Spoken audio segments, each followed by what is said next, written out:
Okay. Let's see. ah. Good afternoon. Which camera am I looking at? This one right here, right? Okay. My name is Michael Markowsky, and today we're going to be looking at some of the incredible artwork that you guys have created over the past few months. Things look a little bit different today because I'm visiting my parents out here in Calgary, Alberta, Canada. So I'm using a much simpler setup than normal. Instead of filming on those nice cameras, I'm using my iPhone, a couple of iPhones here, so and don't have as good of audio equipment, so we'll see how things go. In the chat, you can let me know how things look or sound. If the volume of the music and all that stuff is too loud, let me know in the chat. I'd love to know if anyone else who's watching right now is planning on a summer vacation, or if you're going to go anywhere. I know some places are still in lockdown. Here in Alberta, they have pretty much lifted every restriction, and it's a little bit chaotic and a little scary compared to where we are in Vancouver, British Columbia, on the west coast there. So I'm just curious if anyone else has had or will have the opportunity to get out of town. Anyway, today we're going to, as I said, look at the artwork that you guys have created, because I'm on vacation here, and today I'm not painting. So I want to celebrate the artwork by all of these incredible viewers that in the community that we're so fortunate to be a part of. So let's get right into it here. Whew, it's even a little bit hot. I might have to take this this hoodie off here. So Marie says it's all great. Okay, thanks, Michael. Great, cool. So let's jump into the first thing I want to show right off the top here. Is, if I get this booted up, is the Facebook page here. I think I'm looking at this camera now. Okay, so the Facebook page that you see on this way, the Facebook page that you see on the screen right there, that is how I found all the images that you guys all the artworks that you guys have created over the past while. So if you're not already a member of the Facebook group, it's a private group, and I pretty carefully screen who's on there to try to avoid people bombarding you with ads and all that kind of stuff. Although I would never buy anything off of any of these groups, right? So if somebody happens to be selling a car, or I don't know, a computer or phone, don't buy anything off of anybody on Facebook. Except maybe one of those Facebook community cell groups or whatever. Anyway, so anyway, I want you to join the group if you're not already a part of it. I'm just going to quickly scroll through here. I usually, if I can, I try to do some commenting in when people are posting pictures, but there's so many of them. So many of you guys are part of this group now that it's a little hard for me to keep up with it. So that's what today's episode's all about. So I see here, I just want to kind of mention that I saw an older post by Deborah here asking about doing some Picasso artwork, and I just responded saying, in October, we're doing a whole week of Picasso. We're doing at least 5 paintings, maybe more, trying to focus on really some of his most important and most well-known artworks. And I'm pretty excited because we're gonna go through the various different periods of time, from the Blue period, Rose period, Cubist period, Neoclassical period, the synthetic cubism period, and late art. Right? So we'll cover the whole spectrum of Picasso's artwork. We're going to do another Picasso artwork in late September for International Peace Day, and then we're going to do a number of Picasso artworks in the new year, in January, because we're going to do a countdown to the most expensive artwork ever purchased. And so we're going to look at the top 20 most expensive artworks, and as you might imagine, Picasso features in that list a few times. Okay, so I might have to slink down a little bit here to get on that camera. Let me just see. if I can move this over. Okay, so my whole head fits on the screen here, my big head. Okay, is my hair all crazy there? Yeah, Paula says your hair is a creation. Cool. Oh, and there's I see Paula there, Maria, and Shamsa, one of my former students at Emily Carr. Great to see you, Shamsa. I love it when you pop in and say hello. I love seeing former students, whether it's here, you guys who are painting along with me on YouTube, or my students at Emily Carr.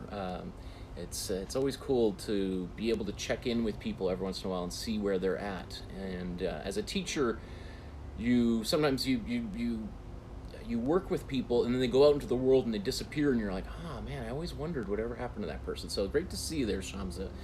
Okay, so let's get right at this today. I've done my obligatory rambling and babbling without any coherent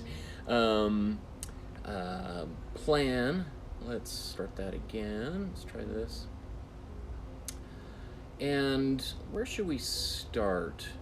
You know what I like to do is I always like starting with something that someone has worked on recently based upon some of the feedback that I gave. And I believe we talked about Heidi's, this eagle on the left is the original one that she created. So I think we talked about this in one of our most recent episodes, feedback episodes, and I gave a little bit of feedback. And then, oops, I don't want that, I want, no, let's go. Okay.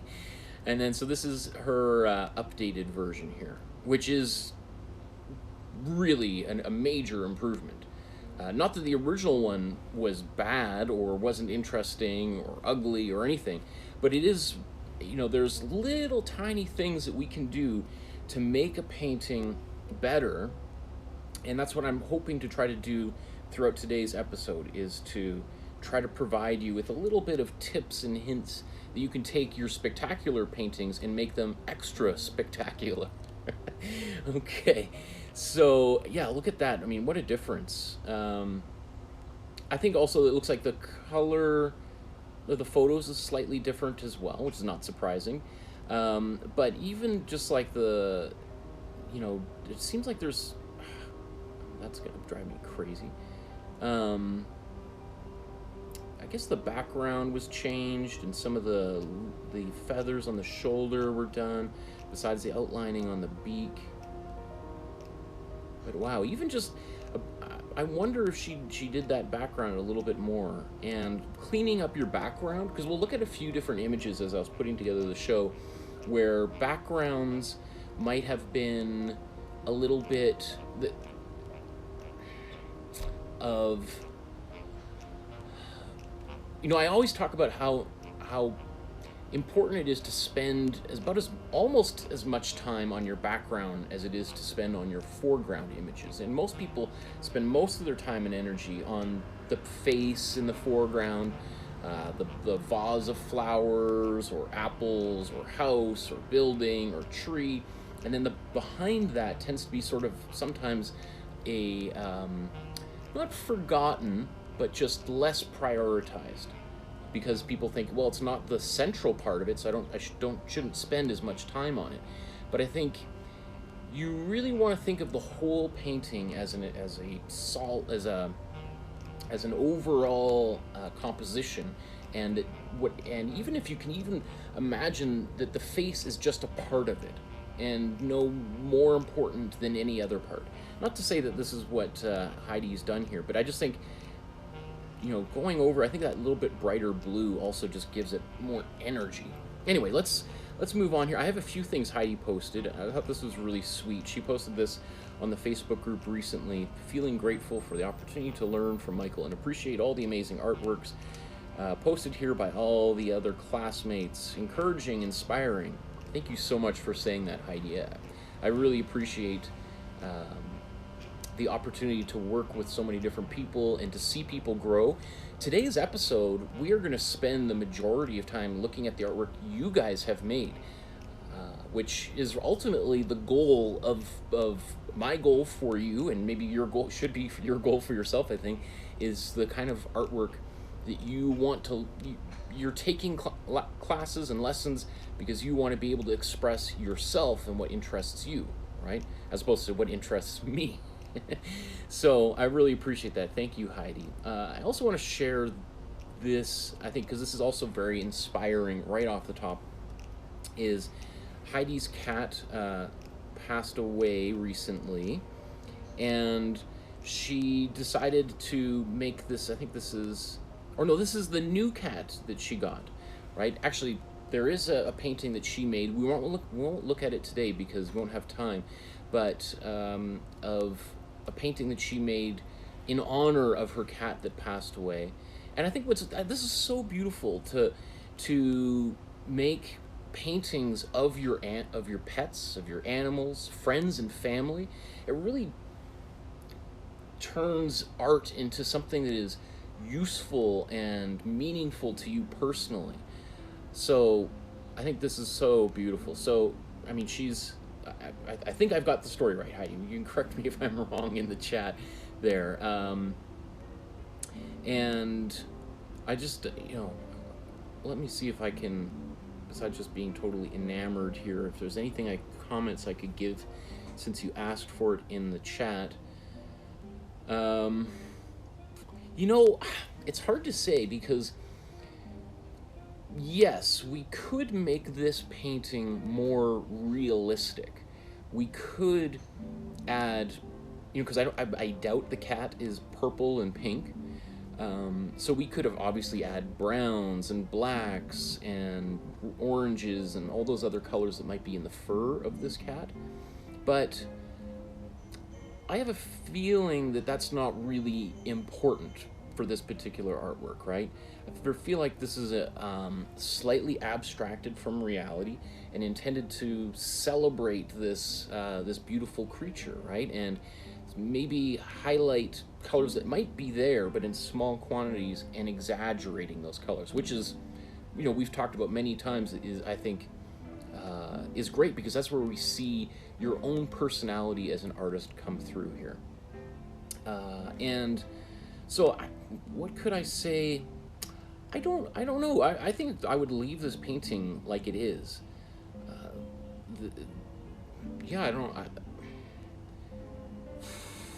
I mean, I guess you could add more shadows underneath the chin or on the face, but I don't know. I would probably just leave it as it is. I think it's really beautiful.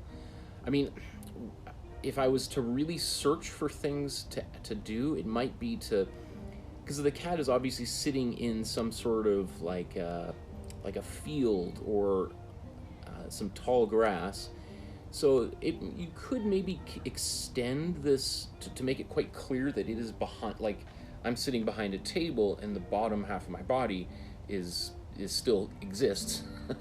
So you could maybe make this a little bit darker just to kind of emphasize that there is, that these are, like, there's the grass in front and then there's the grass in behind. Or maybe just by lightening this grass. That's something you could maybe do. I could also see you having some fun in the background and painting some images in there, like butterflies or birds or trees or a sunset, all those kind of things. I don't know. I think I would keep it, and so I think I'm just going to move on here. Great job, Heidi. Well done. Thanks for starting us off on such a positive note. I appreciate it. I see in the chat, she says, "Hi everyone, thank you, Michael. I am indebted to you. This is my last cat. However, Vancouver has been so hot." This is my last cat. Vancouver. Oh, it's nice to, you say Vancouver is hot. Calgary is going, I think it's probably plus 35 right now Celsius, which is, 90 degrees Fahrenheit, something like that. Without any of the humidity, so a much drier temperature. I don't know if I've shown this picture that Dolores posted to the Facebook recently. This is the painting that we made of Batman. I guess that would have been about 2 months ago. And here she has framed the picture and I believe is giving it to their grandchild here. I think that's the story. Again, I can't remember all the stories there on Facebook. Everyone's got a story with their painting, as you should, right? Every painting tells a story, not just of what is on the canvas and what it looks like, but the story of the creation of that artwork and the inspiration behind it. So this is something I would encourage everyone to be doing, is to be displaying your artwork. So it's not just going on a stack somewhere on a shelf, but to display it, and even better is to sell them or give them away to people, or loan them to people for a period of time.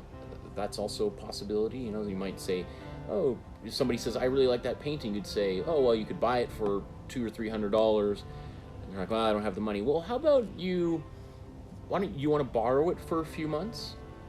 And you know what? After a little while, people might come around to buying it. That's a little secret of art rental places. They rent the artwork, and after it's hung on the wall and people have kind of fell in love with it, like, yeah, you know, let's just buy that thing. Let me see.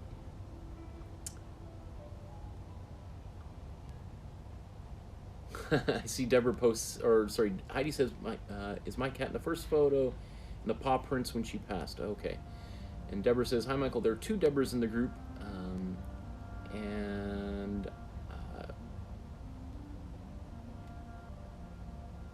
I don't know if I was one who suggested, but yes, absolutely, it definitely was another Deborah. There's 2 Deborahs. I think the other Deborah had obviously a different last name.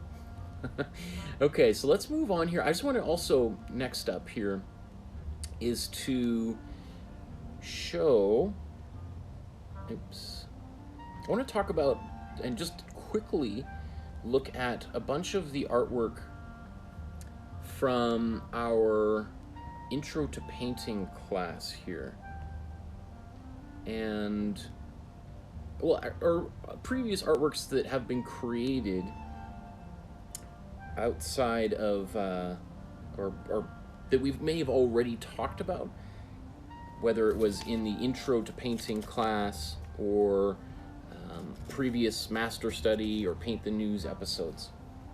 So I just want to also show this here. So here's Deborah's, I think, granddaughter, or a member of her family, and who has gone and painted one of the images from that we did, I guess probably back in, when would this have been? When did we do this? Would be February or something, February or March.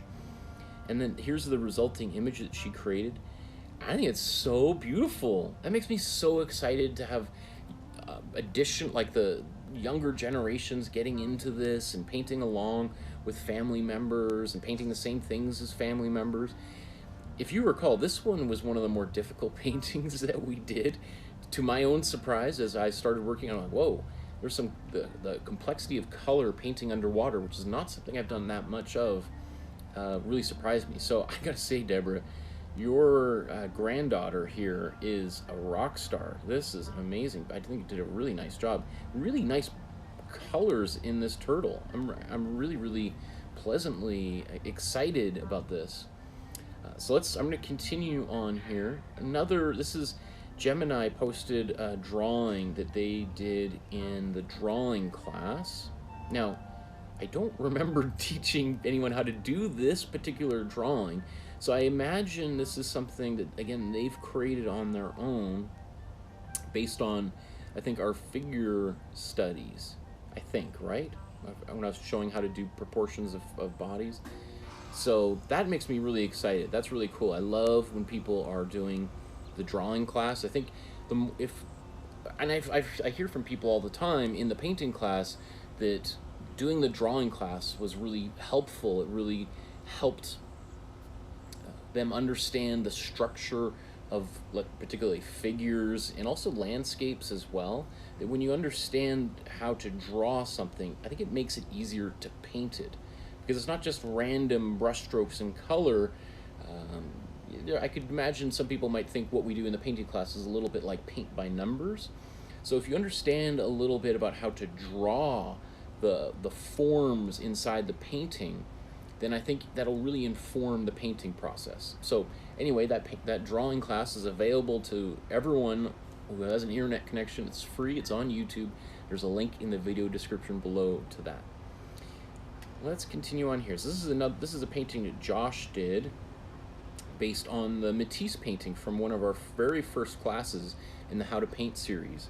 And that makes me really excited to see this here. Joshua is a painting machine, so at least one painting every day, Joshua, so it's really cool to see you going back and doing some of the paintings from that first series that we did. And it looks great too. I love the colors you put in here.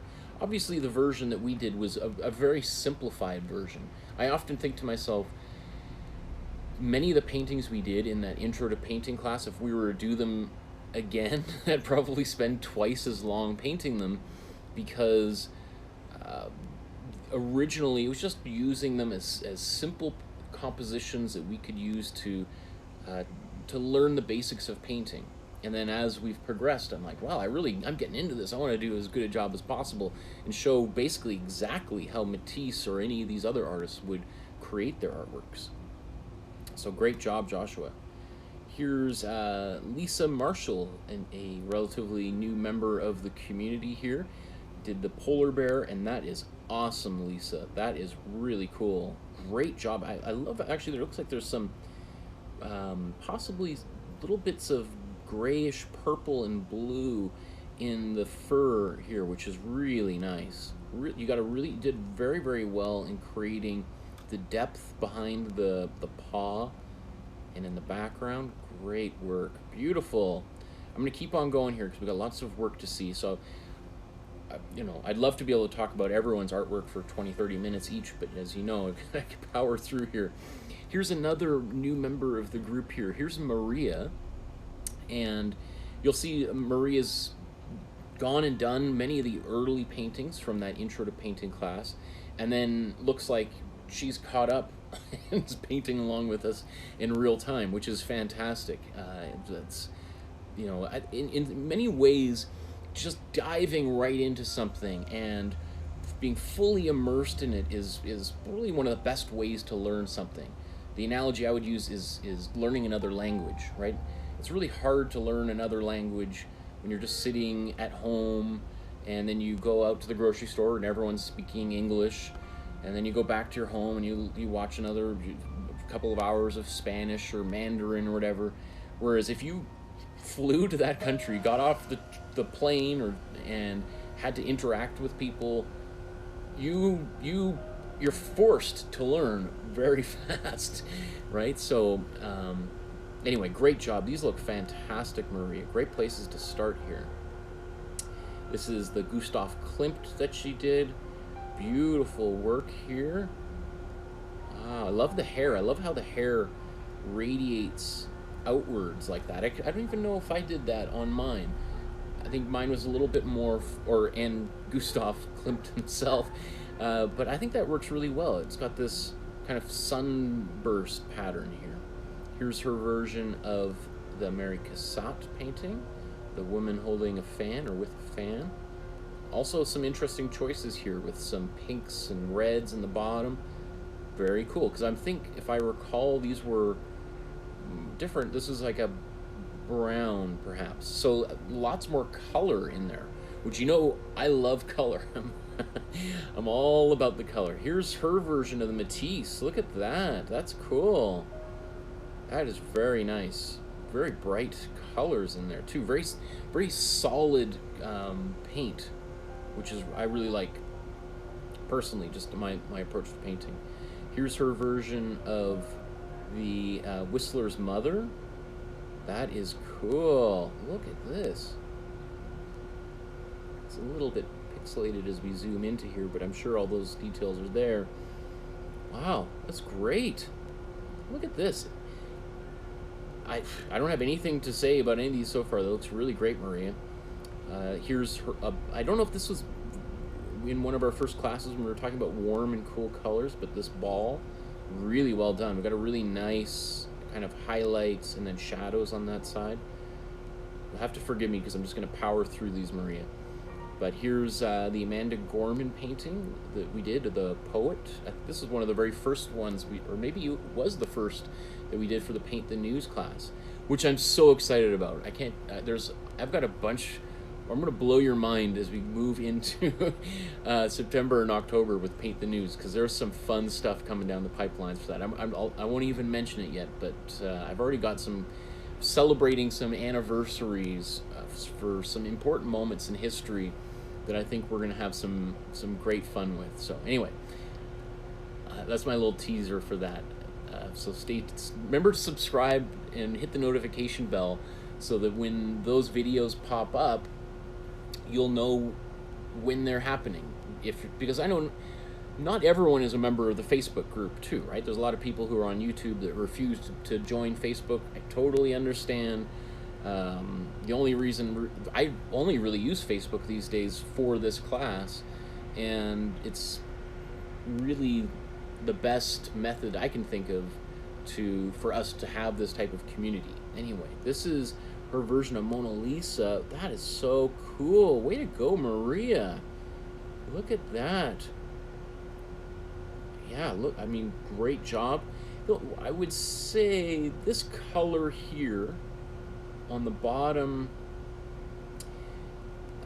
is a little bit strong. Oops, what's going on there? It's a little intense. So, I would probably be inclined to darken it down, give it some gray over top of it, just because it's competing with the foreground shapes, which is the Mona Lisa, right? The figure in the foreground. So we want to try to maybe de-emphasize that, but otherwise everything else looks really great. I think also around in her neck looks a little bit flat. Now I can't remember the original Leonardo painting, but I would imagine that this would be a little bit more, I don't know if that you can see my cursor on the screen there, a little more rounded this way. When this shadow happens straight across there, it's flattening out the shape of her neck. And I see that kind of thing a lot when people are working with photographs, is that they paint exactly how things look like in the photograph, but sometimes that means it looks a little bit weird as a painting. So that same sort of thing can happen when we're painting from the great masters, right? Because they are the masters, and they're literally some of the greatest human beings that have ever walked the face of the earth, as far as I'm concerned. And their ability is sort of beyond most of us. So sometimes trying to do exactly what they did is a bit of a tall task. So sometimes even in the paintings that I'm making here, I simplify things a little bit so that they make a little bit more coherent sense with at least the style and the time that I have to get these works done. I mean, great painting. Again, I'm just, with everything that we do, the big caveat that I should just mention is that there's nothing that I've seen there's probably about 200 images that we're going to look at today that I think is an awful, bad painting that should cause someone to immediately give up making art altogether. I would never say that anyway, but I haven't seen anything where I'm like, oh, this person is really needs some help, right? Because I think most people are way better at making art than they think they are. And so it's just a little bit of guidance here and there that's really going to help people. Some weird stuff going on in the background. Let me know in the chat if, like, what's going on there? Is that my HDMI cable, maybe? Let me just see if I can move that. That stops that flickering. Okay, because that might also be playing some havoc with the music too. I imagine that being really weird. Marie says, consider it done. I now can't remember what I suggested to you that you're gonna have to get done, but anyway, let's move on here. to the Monet painting here. That's great. This is the Monet Impression Sunrise, where the term Impressionism really comes from. You did great here. This is really nice. I actually really like the way you've done the sun as well. The sun, you've got kind of this solid red, and I can't remember exactly how we did it, but we talked about how there's people who've written PhD theses on this sun in this painting, but I'm really pleased with that. That's because I think the tendency is to make it really bright and yellow, and in this painting, the sun is actually, if you were to turn this black and white, is about the same darkness as the surrounding background. So it's this sort of trick that he's playing with color in there. So let's move on here. Renoir. Wow, that's great. This one, I forgot. I was the other day thinking, oh, we got to do a Renoir, and I'm thinking, oh, we did a Renoir. That was one of the favorite paintings we did. So that looks really cool. Great job. I don't have anything to say about that. I really love the way you painted the face, the kind of the blush on her cheeks, really nice skin tones in there, and I like how the skin tones below the book in the shadow are muted and got a little bit of gray on there. Great job. Let me see here. Okay. This is your version of Vermeer. Interesting. Okay, so here's a few things that we could work on in this one. I think this is really great. However, I would say, seeing what you have done in some of the other paintings, I would say this one, if there was any painting that I was going to rework or add or anything to, I would say it would be maybe this one. And this, granted, this was one of the hardest paintings we've ever done, or at least on the outside, I think. And even for me, I was like going into it thinking like, ooh, there was sort of a challenge to myself to see if I could do this painting, just if I could just do it. That's the first challenge. Can I pull this off? Second was, can I teach other people to do this painting? And whether I've been able to do that successfully or not is not for me to decide. The jury might be still out on that. I think what I see here is, I think one thing is there's a difference between the color on her face and on her neck. At least, anyway. I should also say I'm sitting outside on my computer, and I feel the sun coming out on my back, so I might be seeing things a little bit differently than as they actually are. But because this color looks a little bit more yellow than on her neck, which has a little bit more of a peachy, orangey, like Caucasian flesh tone on there, it does make her skin here look like there's like a lot of makeup perhaps on there. So you may even want to think about taking like a peachy color skin tone with maybe a little bit less yellow, and you could do a glaze right over top of that, and I think that would help a lot. I'm going to move on because we have talked about a lot of these paintings already, so I think there's probably lots of great hints just by watching some of the previous feedback episodes and seeing if maybe I've already covered some of that. But that would be the kind of the main thing that I would think on there. Great job, Maria. Great to have you aboard. Great work. Okay, here's Paula's version of Matisse. That's great. You know what's so interesting is, Paula, is how you choose often to change the orientation of the original painting, sometimes making a landscape painting a portrait format, or sometimes taking a portrait and turning it into a landscape like what you've done here. So that kind of you've sort of extended the boundaries of this painting width-wise, and you did a great job. I love all the pinks in here. I like that you used watercolors to change things up a little bit. Here's your version of Suzanne Valadon's cat. That's great too. I love these greens in here. That's beautiful. Well done. I love it. That's really cool. Great job, Paula. And we'll see, we got lots more work of yours to come down as well. Okay. Okay, here's Cigar. Hopefully I'm saying that right. Cigar, maybe? And version of Vermeer. And I commented this on this painting in the Facebook group. Great paint. You know, as I said, this is a hard... The reason why this painting is so hard to do is it's so subtle, right? It's like the Mona Lisa. This which side is it? If I look this way, right? The shadow on this side is very subtle, and the transition from dark, because I think down here it's like pitch black, or even behind her head, and then it goes from pitch black to not totally white on the highlights, but quite bright, right? And managing that transition from dark to light is not an easy task.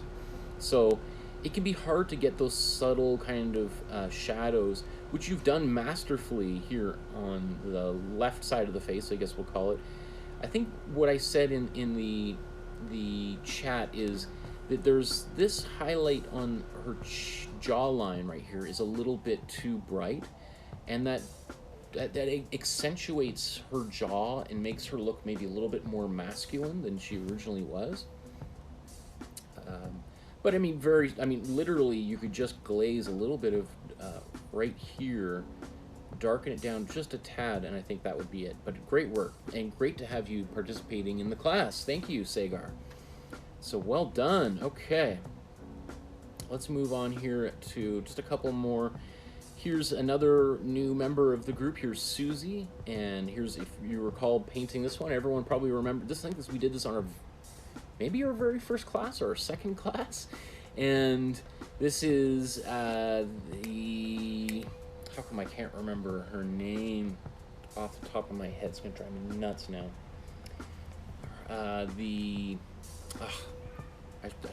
One of my favorite artists. How come I can't recall? But so what's so interesting about this is looking back, and hopefully many of you watching right now will remember, like, oh man, I remember painting that painting basically a year ago. For some of you who've been painting with me since the very beginning when we were doing these live, and just thinking about where you were and where your skill level was at back then to where you are now, and how exciting it must be, you know, for Susie to look at some of the artwork of other people in the group and think like, wow, like just over 1 year of painting, look at where people are at. And I just want to kind of end here with a couple paintings by Charmaine, who is doing the drawing class, and here's some of the drawings that she did in the drawing class. And these are awesome. Look at that. I mean, Charmaine's been doing great paintings for a while already, but I think she left something quite generous in the... I started taking Michael's drawing classes as a pure beginner, and now drawing is part of my daily life. Oh, that's like... Oh, that's so beautiful. Thank you so much for sharing that, Charmaine. That is like... To hear somebody saying that they've gone from, you know, a total beginner to now this being a major part of their daily life, not just life, but daily life as part of a daily routine, because Charmaine is making drawings every day, or at least attempting to. Like here's one of her daily drawings of flowers and going through books. That's why I'm doing this, right? To if there's even just one person out there who is inspired to make art, and maybe it doesn't have to be every day, but just to make it some part of their life, even if it's just making something maybe once a month, that's a huge change, right? That's huge. That's really important. So I really appreciate that. Thank you so much, all of you, for sharing all of those images. Now, let's go to... Let's look at some of the artwork that you guys have made in response to the paintings that we made. So, as I said, there's not a lot for many of these artists and artworks here. So let's start here with, you can see there's only 3 artworks as part of this series. Here's Peppa Pig that we did for Children's Day. And here's, we'll just look at them quickly. Here's Laurie's, May's, and Paula's Very cool. Okay, so maybe we'll just, while we're right here, here's Paula's version of Peppa Pig. And, you know, I think Paula draws all of these images out by hand in her sketchbook without the aid of the templates that are free and available to anyone to download from the Dropbox. So I think what's really inspiring is Paula doesn't give herself any excuses for not painting along with me. She's like, well, you know what? Even though I don't have the outline, I'm still going to sit down and I'm going to make every single one of these paintings. And some of them are really, really difficult, including something, you know, I think a lot of people think cartoons, oh, that's really easy. I think this painting took us, is one of the longer paintings that we did, because painting those solid, flat areas of color and then doing all that outlining takes time, right? If anything, some of the more expressive paintings, like the Impressionist paintings, which some people think like, oh, that's going to be the hardest, or some go by often the most quickly, because you kind of have to do those paintings quickly to pull them off, right? It's almost hard to fiddle with a painting like that, because then it takes away some of the energy of a painting like that. So I'm really excited here with your continued effort to keep up despite some of the limitations you have here, Paula. So great work here with Peppa Pig. You got a lot of the colors here perfect. In fact, even just the way that you've painted these figures is really exciting, because I think like, oh, I think you could sort of take these characters and transform them into something else entirely new, and you could create your own series, right? Children's book series or something. Here's May's version here. Looks great. I love this. Like, May, it's so exciting to see how you've grown, to see your ability to do all of this delicate outlining. I remember when we began, that was something that was a little bit more difficult for you to do, and then here you are just doing the whole painting like this. Is so cool. It makes me so excited, because then I just think, like, now that you've got all these incredible skills, like the opportunities that are available to you are limitless, right? And then we'll go back up here. Here's Lori's version of the same painting. Wow, that is cool, Lori. Great job. Wow. I don't really have anything to comment on any of the paintings that we've seen thus far here of Peppa, because they're all a little bit different.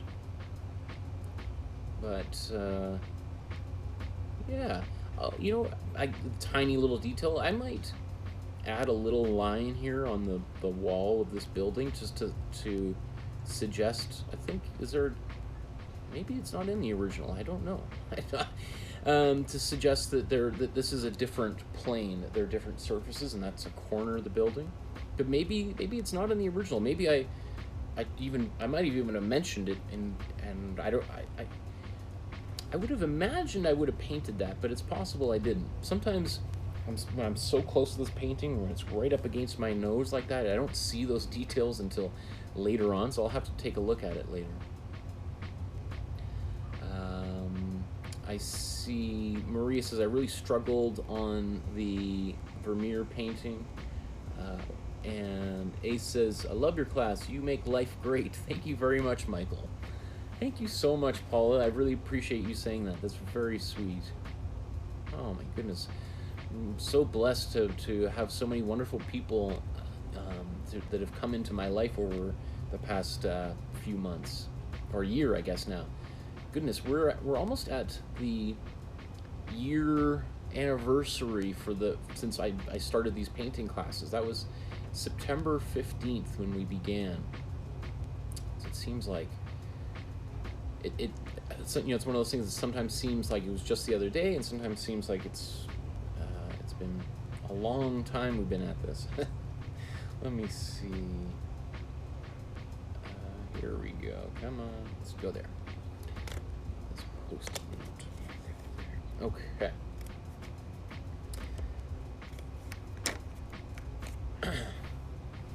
So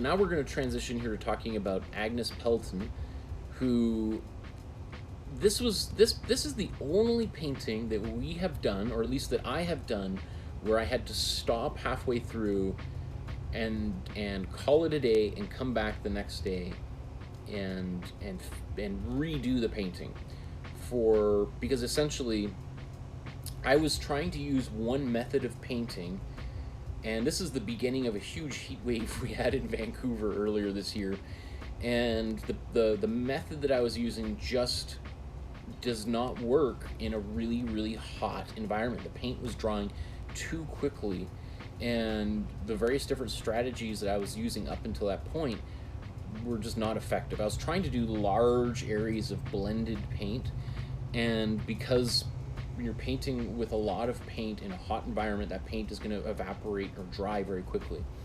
So we ended up, I stopped the session, and then I think later that day or the next day, I redid this painting, doing much smaller areas of blending so that we could get this transition from the light to the darker corners here. And so that was a challenge for sure. That was, you know, I remember at the time I was feeling very despondent because of that experience.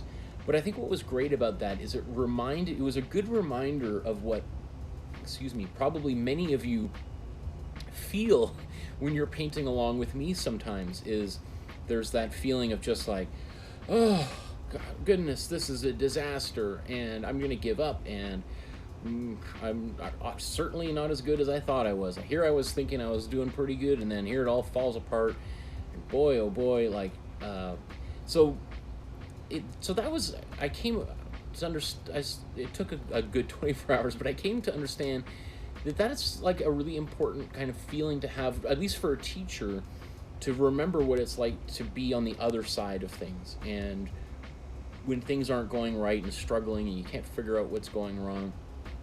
And sometimes you know, I'm always saying, like, you know, try to power through the painting, and I use that roller coaster metaphor of sometimes you're on the top and you come down and just hold on and you'll come back up again. But sometimes you do just have to take a break and you have to walk away, and sometimes you need to try it again. And it's just for various different reasons, the stars have not aligned for you that day as it didn't for me with the temperature in the room. But what I did feel was, so I had that feeling of being really down, and then a couple of days later, trying it again, using a different approach, and I think doing a pretty good job of this painting, and feeling that elation that one feels when one finally overcomes a major challenge, right? And had I not had that negative experience, I certainly would not have felt as proud of myself, as satisfied as I did after having finished the second version of that painting, right? And it would have been like, oh, here's another painting I did, great, let's move on. This one was like, whoa, like feeling like this major sense of like empowerment, and this uplifting feeling of like, oh, I can tackle anything, and how satisfying that is. So that was a good reminder for me, and hopefully other people can take a little bit out of that. Oh, if anything, is that, sorry, I'm going to look through these here in a second here, but of anything of just, hey, you know, here's a professional artist who's been doing this for 25 years, or I don't know how many years now, and even, you know, he falls flat on his face a few times, right? And so your expectation, if you're just beginning, of doing it perfectly every time, needs to be recalibrated, right? We need to have more realistic expectations for ourselves. And in fact, I've been thinking about, over the past while now, of putting together a series of videos, or maybe it'll be a book, of bad paintings by great artists.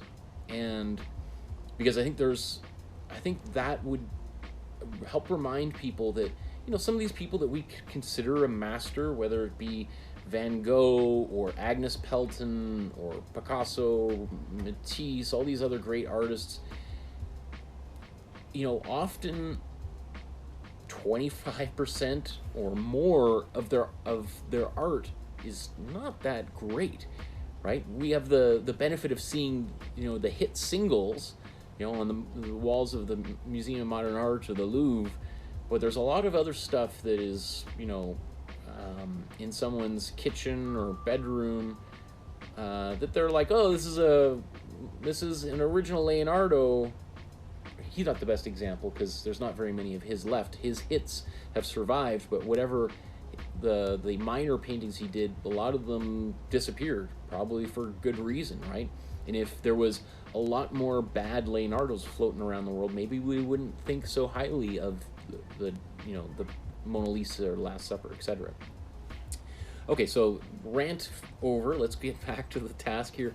So here we're looking at Agnes Pelton, and so this here we have May's painting that she did this one with watercolor, which is, you know, especially on a hot day, would probably have been a better solution than using oil paint or acrylic paint anyway, to try to execute that blending. And I think you did a great job. But watercolor is also not the easiest color or material to do that type of transition from one color to the next.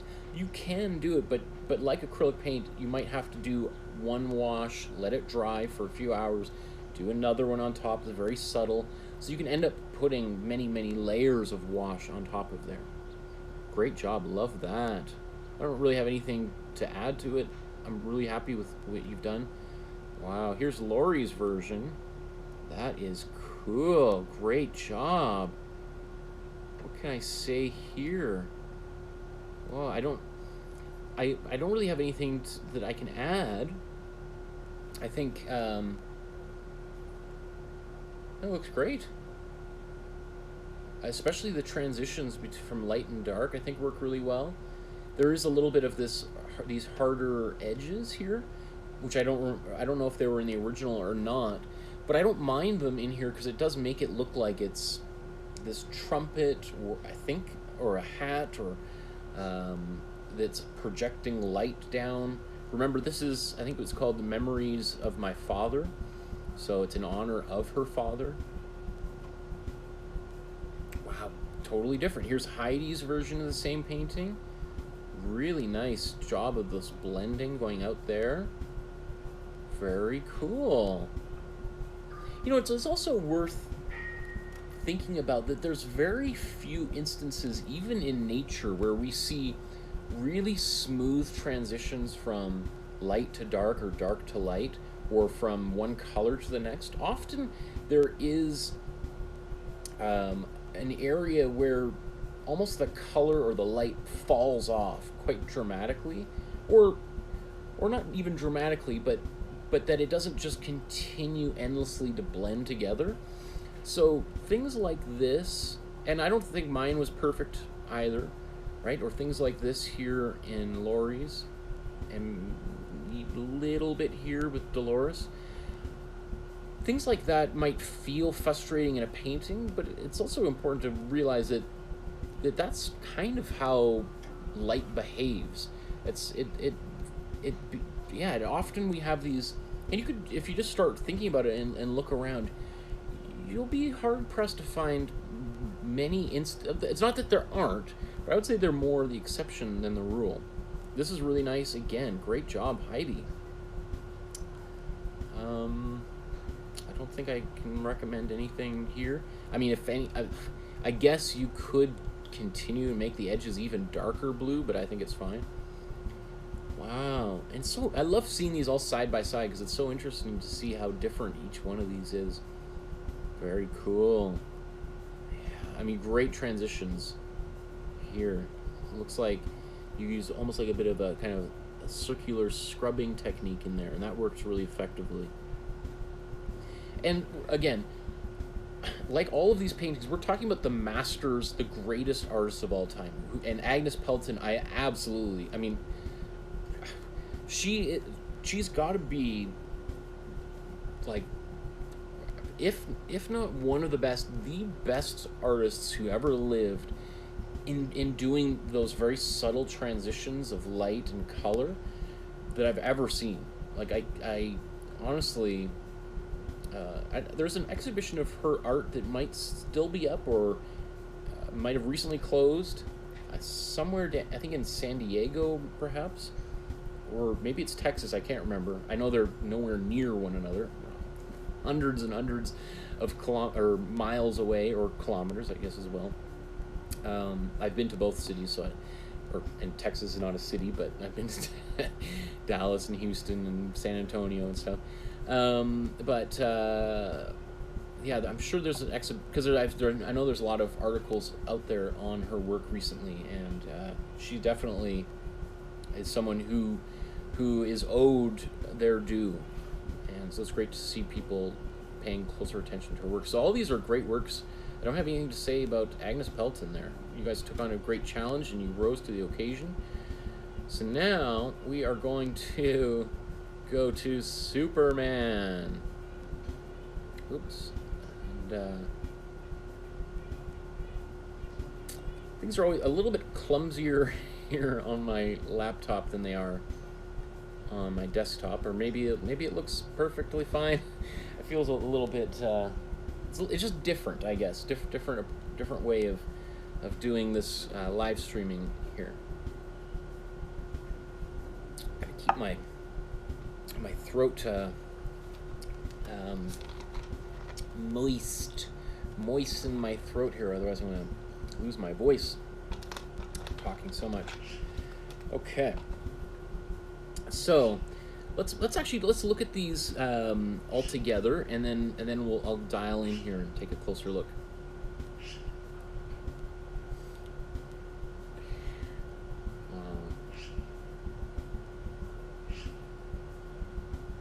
Okay, I think, how many is there? There's 7 different images here.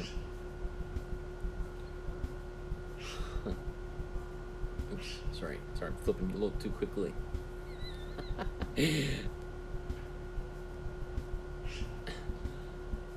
Okay, so how about let's start up here with Christine. Christine, I think, is another fairly new member of our community, so it's really exciting to see. Again, I love all these new people who keep joining, and so this looks great. So I think it looks perhaps like Christine was eyeballing this image as opposed to using the template, which, again, you know, the template is really just there to help speed up that process, because I did teach a drawing class, and so a lot of what I know when it comes to drawing, in terms of teaching drawing to beginners, I download or uploaded, I guess, to YouTube for people to use. So rather than spending the first hour of every painting class, and you know some of these classes go on 5 hours, I wanted to find some way to short circuit that so we get right to the painting as quickly as possible. I have thought about doing a little bit of drawing again for some episodes, and sometimes we do that. But again, Christine, this is like one of the more complex things to do. Like, you're literally drawing a human figure, something that many art students that I work with at university struggle with even by the time they graduate. And you've done a pretty, good job in describing his figure, especially the face. Like, that's, and for most people, you could do the most, well done, muscular figure, but if the face isn't right, they get despondent and they're unhappy. So if the face is well done, then the rest sort of works itself out, because that's usually where most people's attention goes. So, I mean, on that end alone here in the chest, you've got all these muscles in here, and his six-pack looks fantastic. I think, a little bit like these feet are a little bit smaller down on the bottom, because I think maybe we ran out a little bit of room down there, which tends to happen often if we begin the drawing in a certain place and we keep on going, and then we start running out of room at the bottom of the page, and then we start kind of, you know, everything else starts to get shrunken down there.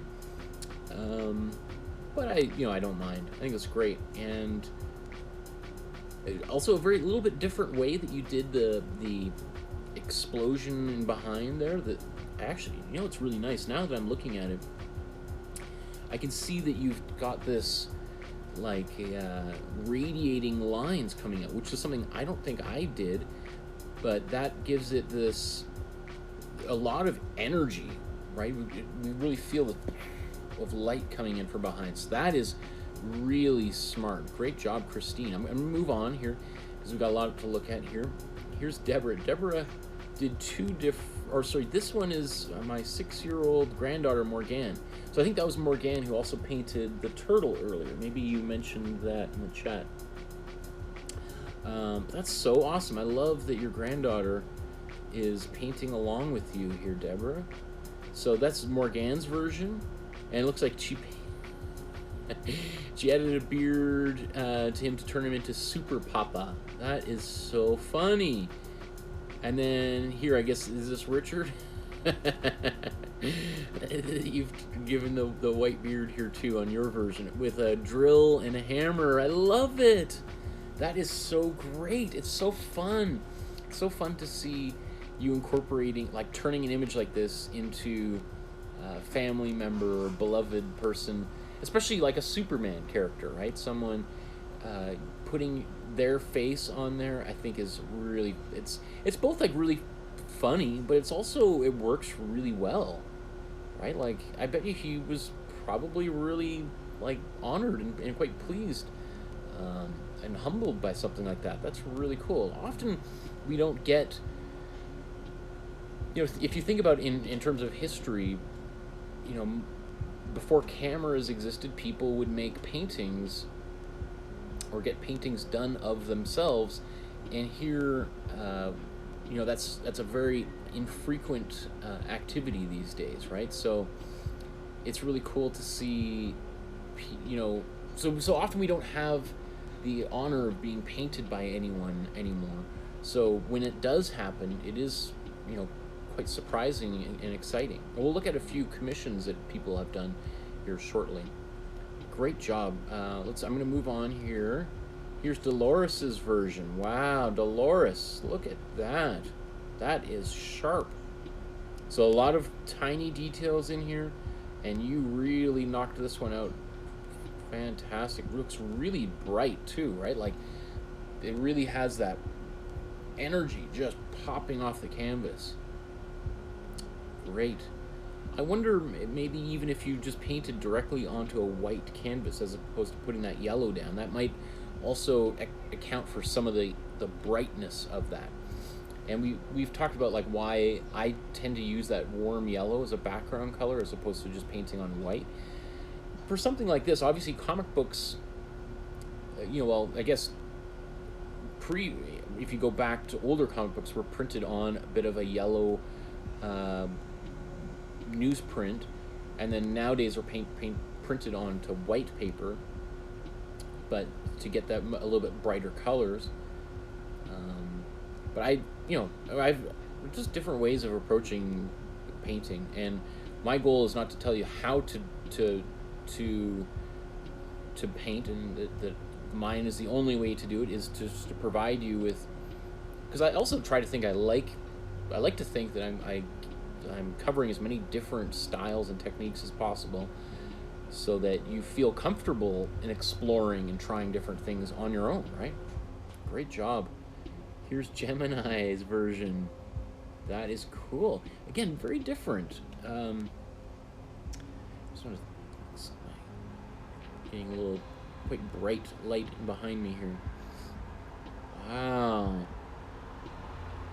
I would say this, I can't remember what the original looked like, but this shadow might be a little bit strong. It starts to look a little bit like a Abe Lincoln beard, Abraham Lincoln.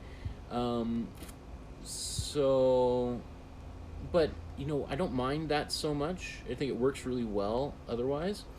I love this. So your background, we've got actually quite a lot of texture. It's not a flat color at all. And so if you wanted a little less texture, you could just paint another layer over top. But there's, it sort of depends on what your goal is for your painting. Like, do you want to make it look exactly like a poster or a comic book, which are printed, right? They're not hand painted, or for the most part they aren't. Or do you want it to have a little bit more of that hand painted quality? So as long as you understand the different types of technical or techniques when it comes to applying paint to canvas are going to yield different results, right? But that's really cool. I don't know, it almost looks like watercolor the way you painted that. Maybe it is, but oh, and here's May's version. And wow, that is cool. Again, look at the amount of detail in the line work in here is really exciting. This is, again, all these comic book paintings are great, how do you say, like, exercises for learning how to paint high detail and line work, which, depending on your interests or what you want to paint, is sort of invaluable. So well done, May. Again, just better and better every episode. And then here's Paula's version. Wow, right? Like, I mean, almost of any of the ones we've seen here, Paula's like these chains breaking, and the way that you've painted the speed at which those lines are painted in the background really gives it that explosive energy. Very cool. Nothing I can add to any of these. I can't. We just kind of go back up. Yeah, maybe just kind of go back here, Gemini. I think it might just be that this is a little bit too big, and it's also soft. Like, it's almost, you could use a bit of a harder edge, like we see here with May. It's kind of a bit of a sharp angle. I think that works well with this style. That is great. Okay, so we're going to push on here. What are we going to look at next? We're going to look at James Gurney. Now, there's only 3 people did James Gurney. This painting, which, I'm a huge James Gurney fan. Again, James Gurney is he's also a YouTuber. He is very famous for his Utopia or Dinotopia series of books, which were made into a television show and maybe a movie as well. Great, incredible books. He's still around. He's still making videos probably about once a week. I strongly encourage you to watch him paint. He is a very different, well, not very different, but he's obviously much more, he's not really teaching, he just sort of documents himself making paintings, often landscape paintings and urbanscapes painted outside. And he also uses a different palette than we're using. I think that would be the main thing I would want to stress, or the most obvious difference, is he's playing around with different types of palettes, sometimes very restrictive palettes of just literally 3 colors, like maybe a green, a red, and a brown or something, and he'll make a whole painting with that, and showing how you can get actually quite a lot of color out of such a limited palette. Probably a little bit more difficult for a beginner artist to paint along with him, but I strongly encourage you to check him out, even if just for the entertainment value of watching him paint. So let's just look at these here. Here's Paula's version, May and Lori. Wow. So let's start with Paula, since we ended with her last time. Like, again, Paula, like, that is amazing. To think that you just drew this out without any help of the templates is spectacular. The balloon that's flying over here, it's a little bit harder to discern what that is. But this building on top of the mountain is exquisite. Like, are you kidding me? It's like, that is really amazing. That makes me really happy, Paul. Like, this is definitely, what you've done in here is absolutely, even if we go back into the landscape, is definitely one of the best things that I've seen you do. I mean, well, I can't, there is other things we're going to look at that are also really amazing, but just the drawing quality that you've done in here is exceptional. But then the colors and the way that you've applied these colors onto the mountains, and we have like this kind of orange in the snow and in the rocks down here, that is great. And this looks like it's done on watercolor too, so really well done. Great job, Paula. Right? Okay, let's move on here. We've got May, and wow, May, that is awesome. Same, you know, all these beautiful colors you've got in here, exceptional. You did this gemstone thing in the tower way better than I did, right? This snow, I feel the weight of that snow on these buildings. That's great. Yeah, I don't know what could I say here. I don't know. Yeah, I think that's, I mean,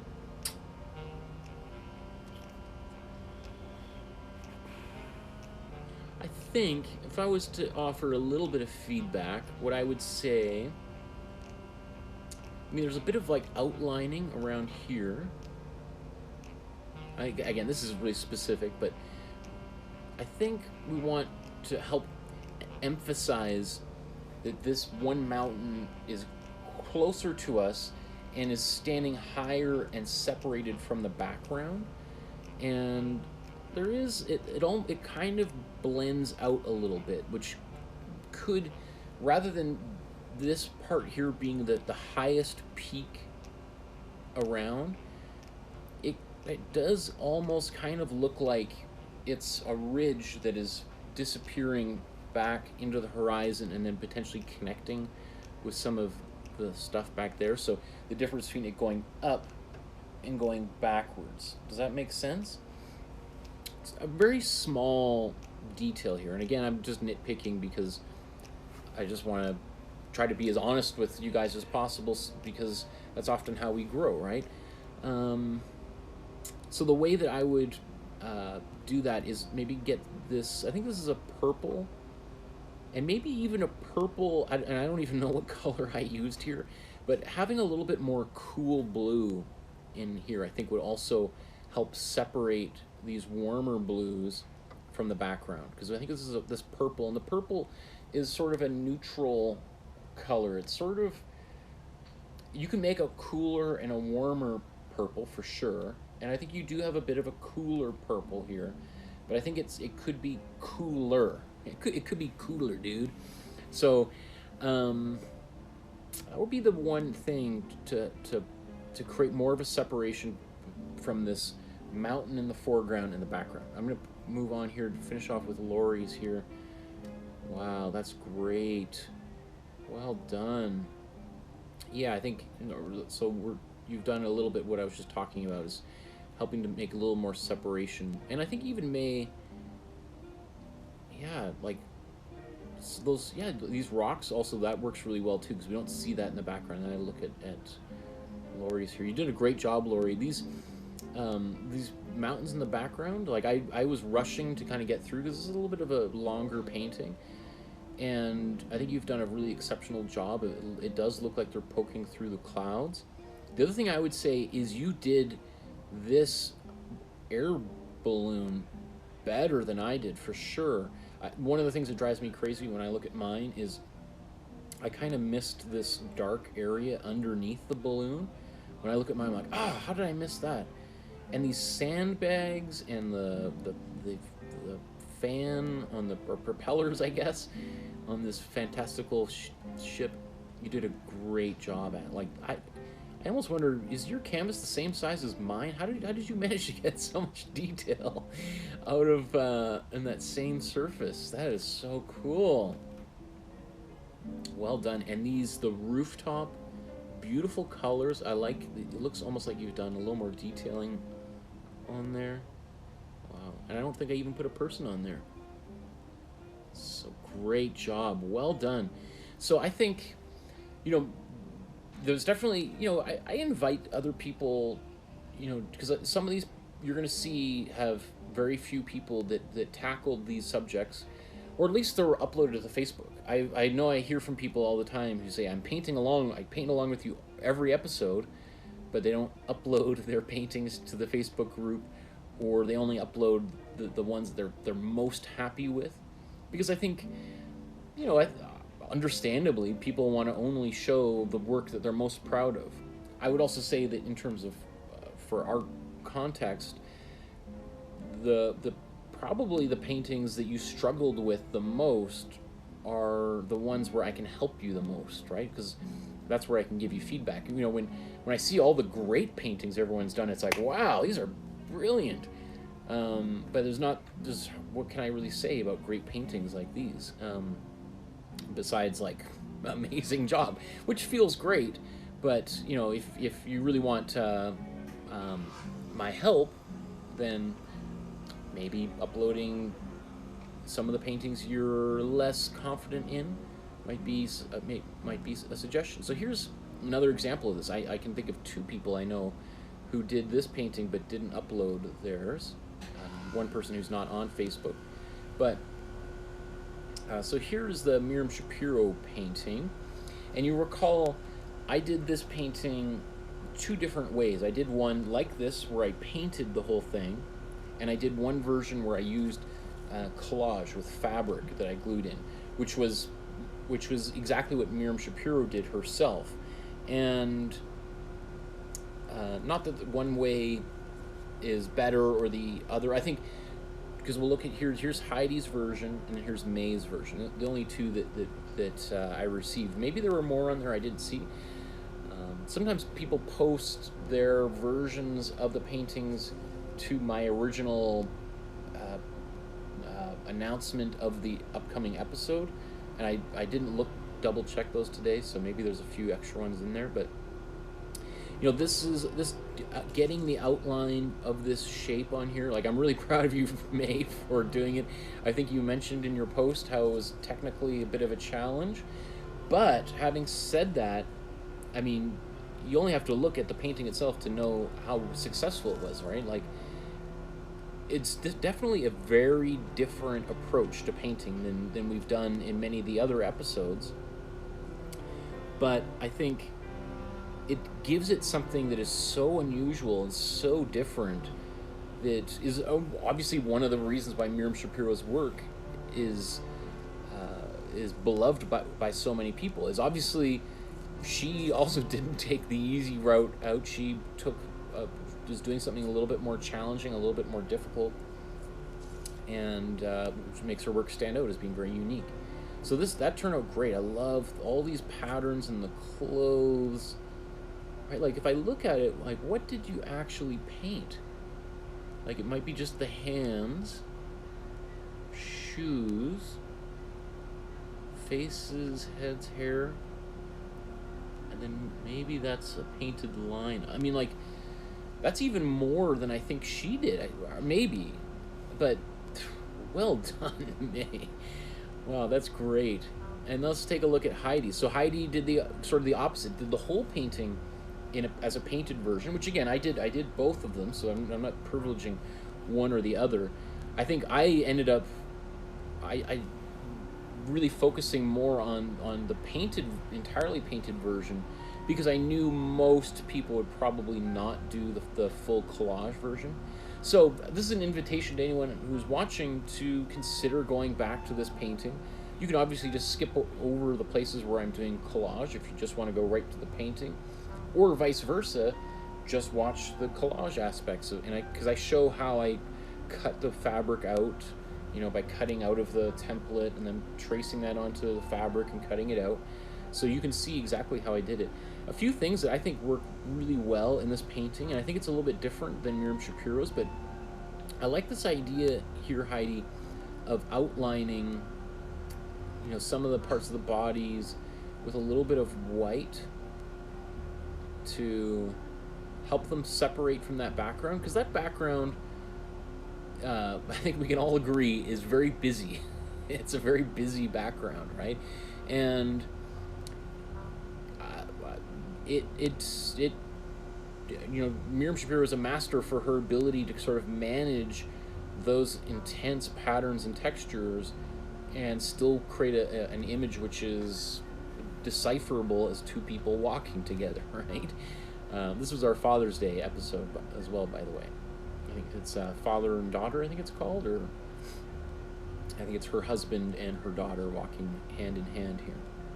This also reminds me a lot of our daughter, even though our daughter had just was it yesterday celebrated her her second birthday. So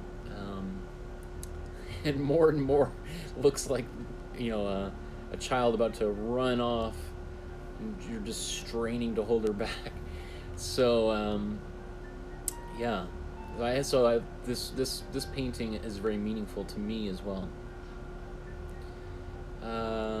I see in the chat there, Deborah says, Michael, you made the pandemic bearable for me. I cannot wait to share with my granddaughter Morgane what you said about her turtle painting.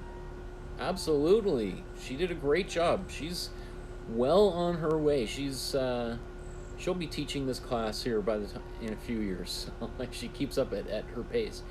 And Christine says, thanks for the positive comments. You were spot on. Thank you, Christine. Okay, so again, if you're looking for a painting to do, I would say that Miriam Shapiro she's, you know, again, I think just an incredible artist, and more people should know of her.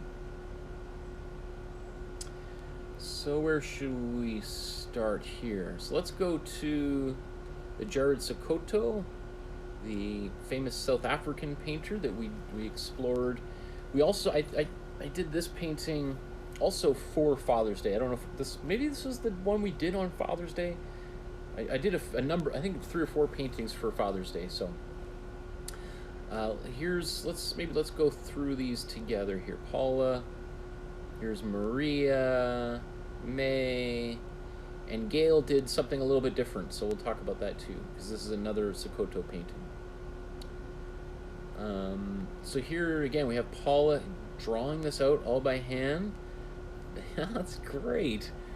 It makes me so happy. And you know what? I don't even think this image, I think it was just sort of an abstracted form back there, this flower.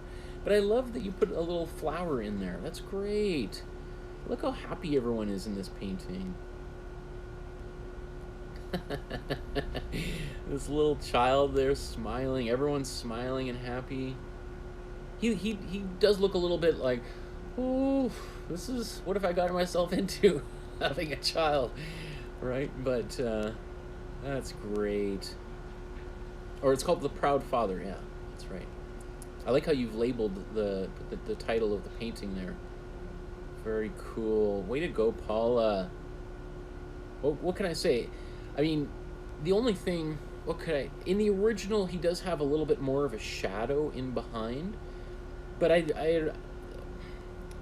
don't know if you really need it.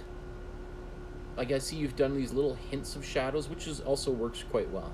So I think I would just leave it. I think it's great. Let's look at Maria here. And she's also got her Amrita Shergill painting. Let me say that in one word. Amrita Shergill. She's got Amrita Shergill. I'm not even... She has her Amrita Shergill painting side by side with her Jared Sokoto painting. So it looks like one piece of paper that's taped down. That's an interesting approach here. It looks like you're using watercolor on paper, and then taping it to a table, I think. Or it could be painting on canvas and just creating 2 paintings on canvas, which is a little bit of an unusual approach. Not that no one has done it, but it is it's interesting to see people using canvas in that way. Gotta figure out how to disable that. Anyway, let's just quickly take a look at Emery Shergill. That is beautiful. I love this painting. I mean, by the original painting, I think is gorgeous, and I think you've done a really great job of capturing this one. Fantastic. So let's just zoom over here. And again, this look on his face, I think it must be in the original, is that little bit of like deer in headlights thing that I think all parents have. You can see a different background here, which I think this is what the original was. Like, almost looks like a bit of like a post-it board, maybe with messages or notes on there. that you often see at coffee shops, right? 'Cause I just have this feeling that this painting is at a coffee shop rather than someone's house. Like the original painting itself. I don't know why. It could be someone's living room, but I don't know why. I just always, whenever, the first thing I thought was like, oh, it reminds me of like those Van Gogh paintings where Van Gogh is painting inside of a cafe, because he loved to do that in public. What can I say about this? You know, I think everything is working really well. I think the face of the child is a little. I think it's almost that the face of the child has is too articulated. Like, one of the things with, you know, painting kids is really tricky because kids have like that very smooth, chubby skin, right? Which is the kind of thing you just want to eat, right? Children are, or they bring out this kind of weird, you don't want to take a bite out of a child. I'm not the first one to say that, just in case anyone thinks I'm some kind of homicidal maniac. But their features are just like unnaturally smooth, right? And so painting a child, you have to be very kind of mindful of that, of trying to create that smoothness on the face and trying to not do as many lines as possible.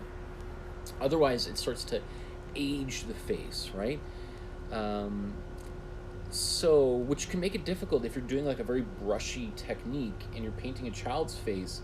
That brushy technique, like impressionist technique, can easily be interpreted by the viewer as wrinkles, and then therefore it's no longer this child, but this, you know, elderly, small person. So I would just say, like, you know, some of these lines on the face, like, I think if this was my painting, I would actually just go over and just simplify all the features here. I think you can keep the eyes. They are, and again, this painting is a little bit pixelated, so I can't see all of the detail in there, but it just looks like there might be just too much detail, right? So when you're painting a baby, it's just a good rule of thumb is to try to lay off the detail as much as possible. Same thing when you're painting often women, and we've talked about how sometimes even when people paint women, is they literally obliterate the bridge of the nose and just paint the shadow under the nose to create this kind of flatness in the face. That's like a convention in Western painting that has been around for like 400 years. So anyway, let's move on here. Here's May's version. I just love these eyes of that we have here. It must be in the original. Now I remember. Yeah, it's like I do remember that the original Sokoto painting, that baby being a little bit strange too. Like the way that he painted it did make that child look a little bit older than the child might actually have been. Which could be just a mistake or deliberate action by the artist, right? You know, artists like yourselves often want to say, you know, complicate the meaning or idea behind a painting by, in some ways, by emphasizing or contradicting things. Like, there's many examples throughout art history of artists being playful would be the best, the most generous way of putting it, but often literally being, especially, you know, commissions by churches and kings and queens, is deliberately adding details there that undermine the ultimate meaning behind that painting, as a way of like an underhanded dig at the king or queen or whatever.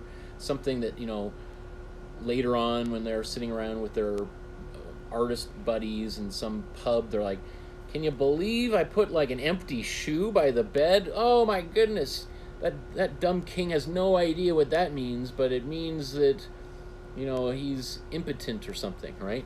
And so the king has no idea, but everyone else who comes into the king's castle looks at him and like, whoa, or like, does he know what? Because there's so much symbolism, particularly in earlier paintings. Anyway, so I don't know what Sokoto was thinking, but I do think that that child was a little bit strange looking. But anyway, May, you've done a great job here with your painting. Very thin coats of paint on this one. It almost looks like pastel. Maybe is that? No, that's acrylic. But there's a lot of texture, so of the canvas that's come through here. So that's really interesting to see, because it does make it look like the way that this is painted, like pastel on very rough paper, like natural paper, or like a handmade paper. Huh. Cool. I like that one a lot. Like, we've got these shadows. Remember I was saying with Paula down here, is you could add some shadows in there. I don't think you need to, but yeah, very cool. Okay, and just lastly, we'll take a look here. Gail wanted to do something different. I think actually Gail did this painting maybe before we did Sokoto. I'm trying to remember now, but anyway, this is a Sokoto painting, The Wine Drinker, which she then converted into this painting, which I think is great. And I may have also mentioned this painting earlier in a previous feedback session episode, so some suggestions I might have given to this. Now, if we just take a quick look, we didn't do this painting, so if I just refer back here, actually did a pretty good job of doing exactly what he's doing. So what is interesting is this, I guess, is the lips, right? So obviously the lips are coming out onto the bottle. So there's a weird potential for confusion as to, like, what is the lip of the bottle and what is the lips of the person here. And I think in here, you can see his was a little bit brighter. So he's using the same greenish yellow color that we see elsewhere in the face and on the hat. Whereas yours, I guess you are using that same reddish color, but I would actually think if you used a bit more of a brighter color for these lips, because right now this red color for the bottle, it almost looks like he doesn't have a mouth, right? It almost looks like he doesn't have a mouth in this painting either, but because these colors kind of connect there, I think that's where I'm seeing that. I think that's what I would do, and maybe even darken or brighten that hat. Let's see what he did. So you can see here he's got this kind of purple and then comes into this actually quite bright green, whereas yours, I think you can even have this bright brown back up into here, and it also brings some attention into that corner where we don't really have that right there. Anyway, that would be what I would say for this painting. I see Marie in the chat says, "It's paper, Michael. Thanks a lot for your feedback." Cool. So I was right with the paper on being divided like that. It's interesting. I wonder if you've cut that paper in half, Maria, or if you kept it as a kind of a two images side by side like that. I mean, it is really interesting, the idea of pairing up two paintings which might otherwise not have anything to do with one another. Okay, let's try this again. So the next thing I wanted to talk about was Francisco de Goya, but as far as I know, no one did the Goya painting of Saturn devouring his sons. A lot of people had the same sort of feeling that Lori here says about wasn't brave enough to bring herself to look at it that long to make that painting, which doesn't surprise me. That Goya painting is one of the In fact, let's just bring it up here.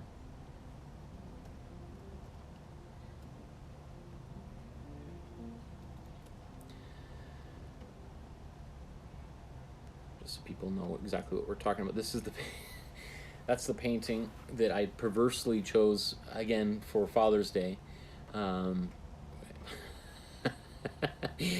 But you know, it's known as one of the I guess darker, more raw paintings in art history, and we talked about in that episode that it was happening at a particular point in time in Goya's life where he was losing his sight, where he was quite disappointed in the politics of Spain at the time, which had been basically taken over by the French.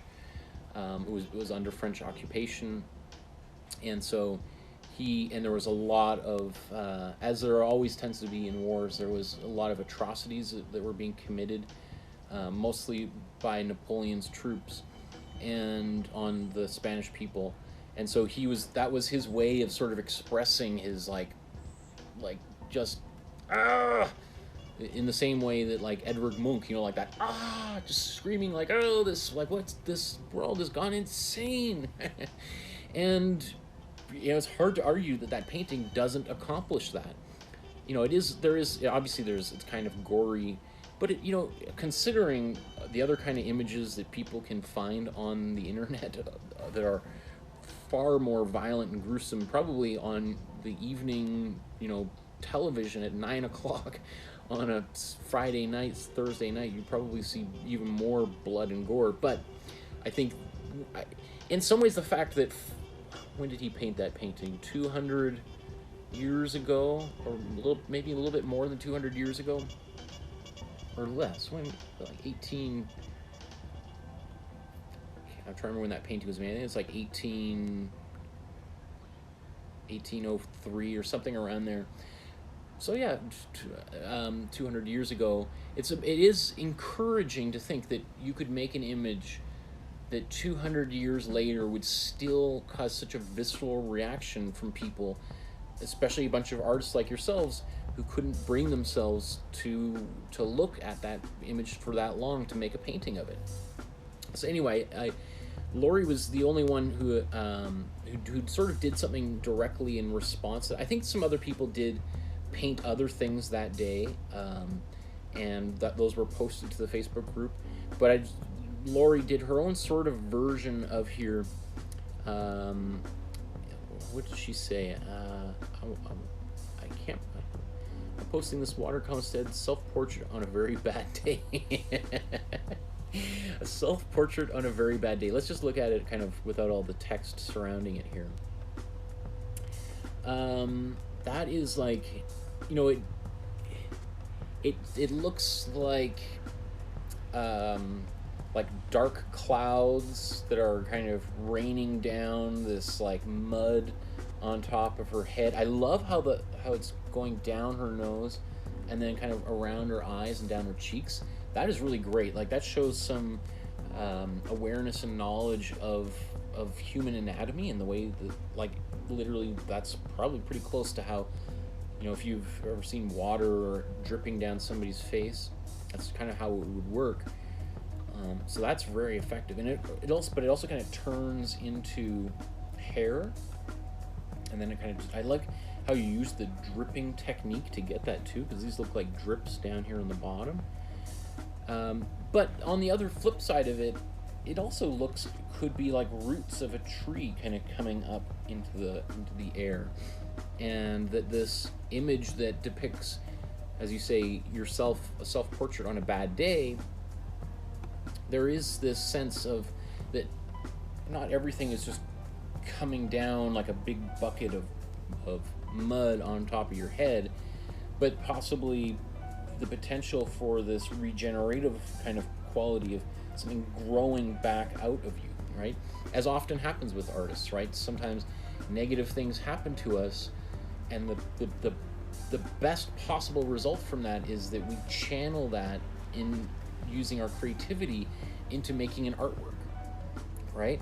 Like, I mean, I don't know how you feel about this painting. I think it's great, and it makes me think, like, you know, I mean, this is exactly why the whole field of art therapy exists, is the possibility, like, if you were to, not that I'm suggesting you do this, but if you were to make a painting that depicts, like, the worst day of your life, or just the way you felt on the worst day of your life,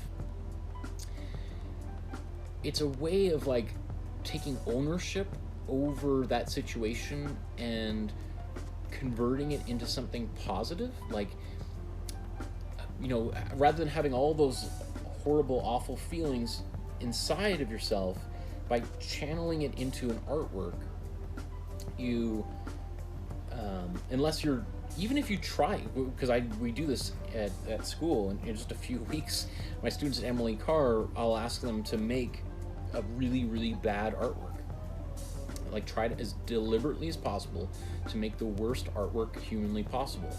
And it is, and on the other side, then to also make the best artwork you can. And then we have them side by side.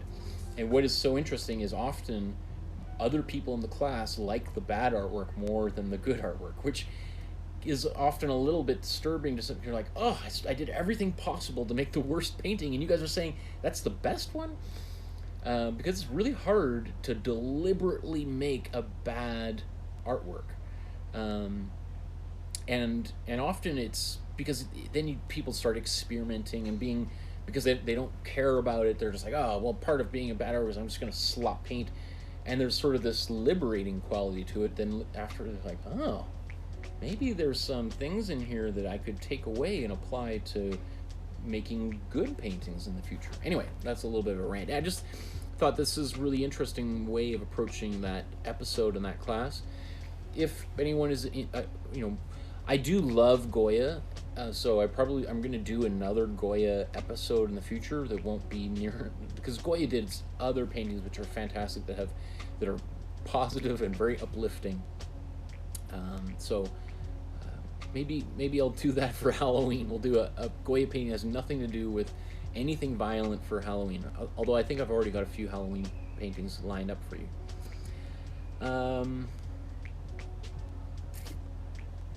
So Joshua says, I have done a Goya painting, but it's a different painting, but I think you covered it but haven't given critique. Maybe I don't know if, I'm trying to think which Goya painting that would be. Maybe let me know which one, because I haven't gotten to, you've got a lot of stuff here, Joshua, coming up, so we'll Maria says, about the double painting, I kept it like that. It's just for my personal archive. I did not have much material, so I had to improvise.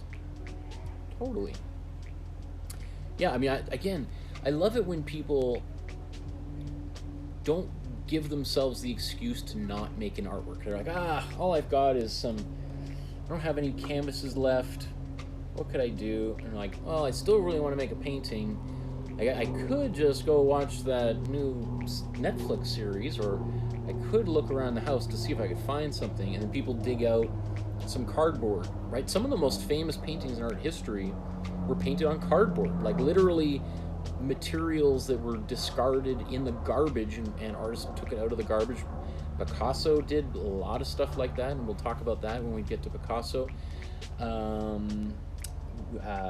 Henri Toulouse-Lautrec, famous for his paintings of the Moulin Rouge in Paris. A lot of his early paintings were painted on cardboard. A different kind of cardboard, not corrugated cardboard, but still like a packing material. So anyway, it makes me really happy that you used that material, that you didn't give up, Marie. Gemini says, came in late, but gotta say, I love the white bearded Superman. Super creative. Joshua says, May the 3rd, 1808. Yeah, I think we talked about that painting in a previous feedback episode, Joshua. I think I mentioned that painting, yes. Okay, so I'm gonna move, how are we doing for time here? Almost 2 hours. Or how much more do I... Okay, so this will be the last artists that we're going to look at, and then we're going to look at your artwork. So that's perfect. So we're doing good, well with time.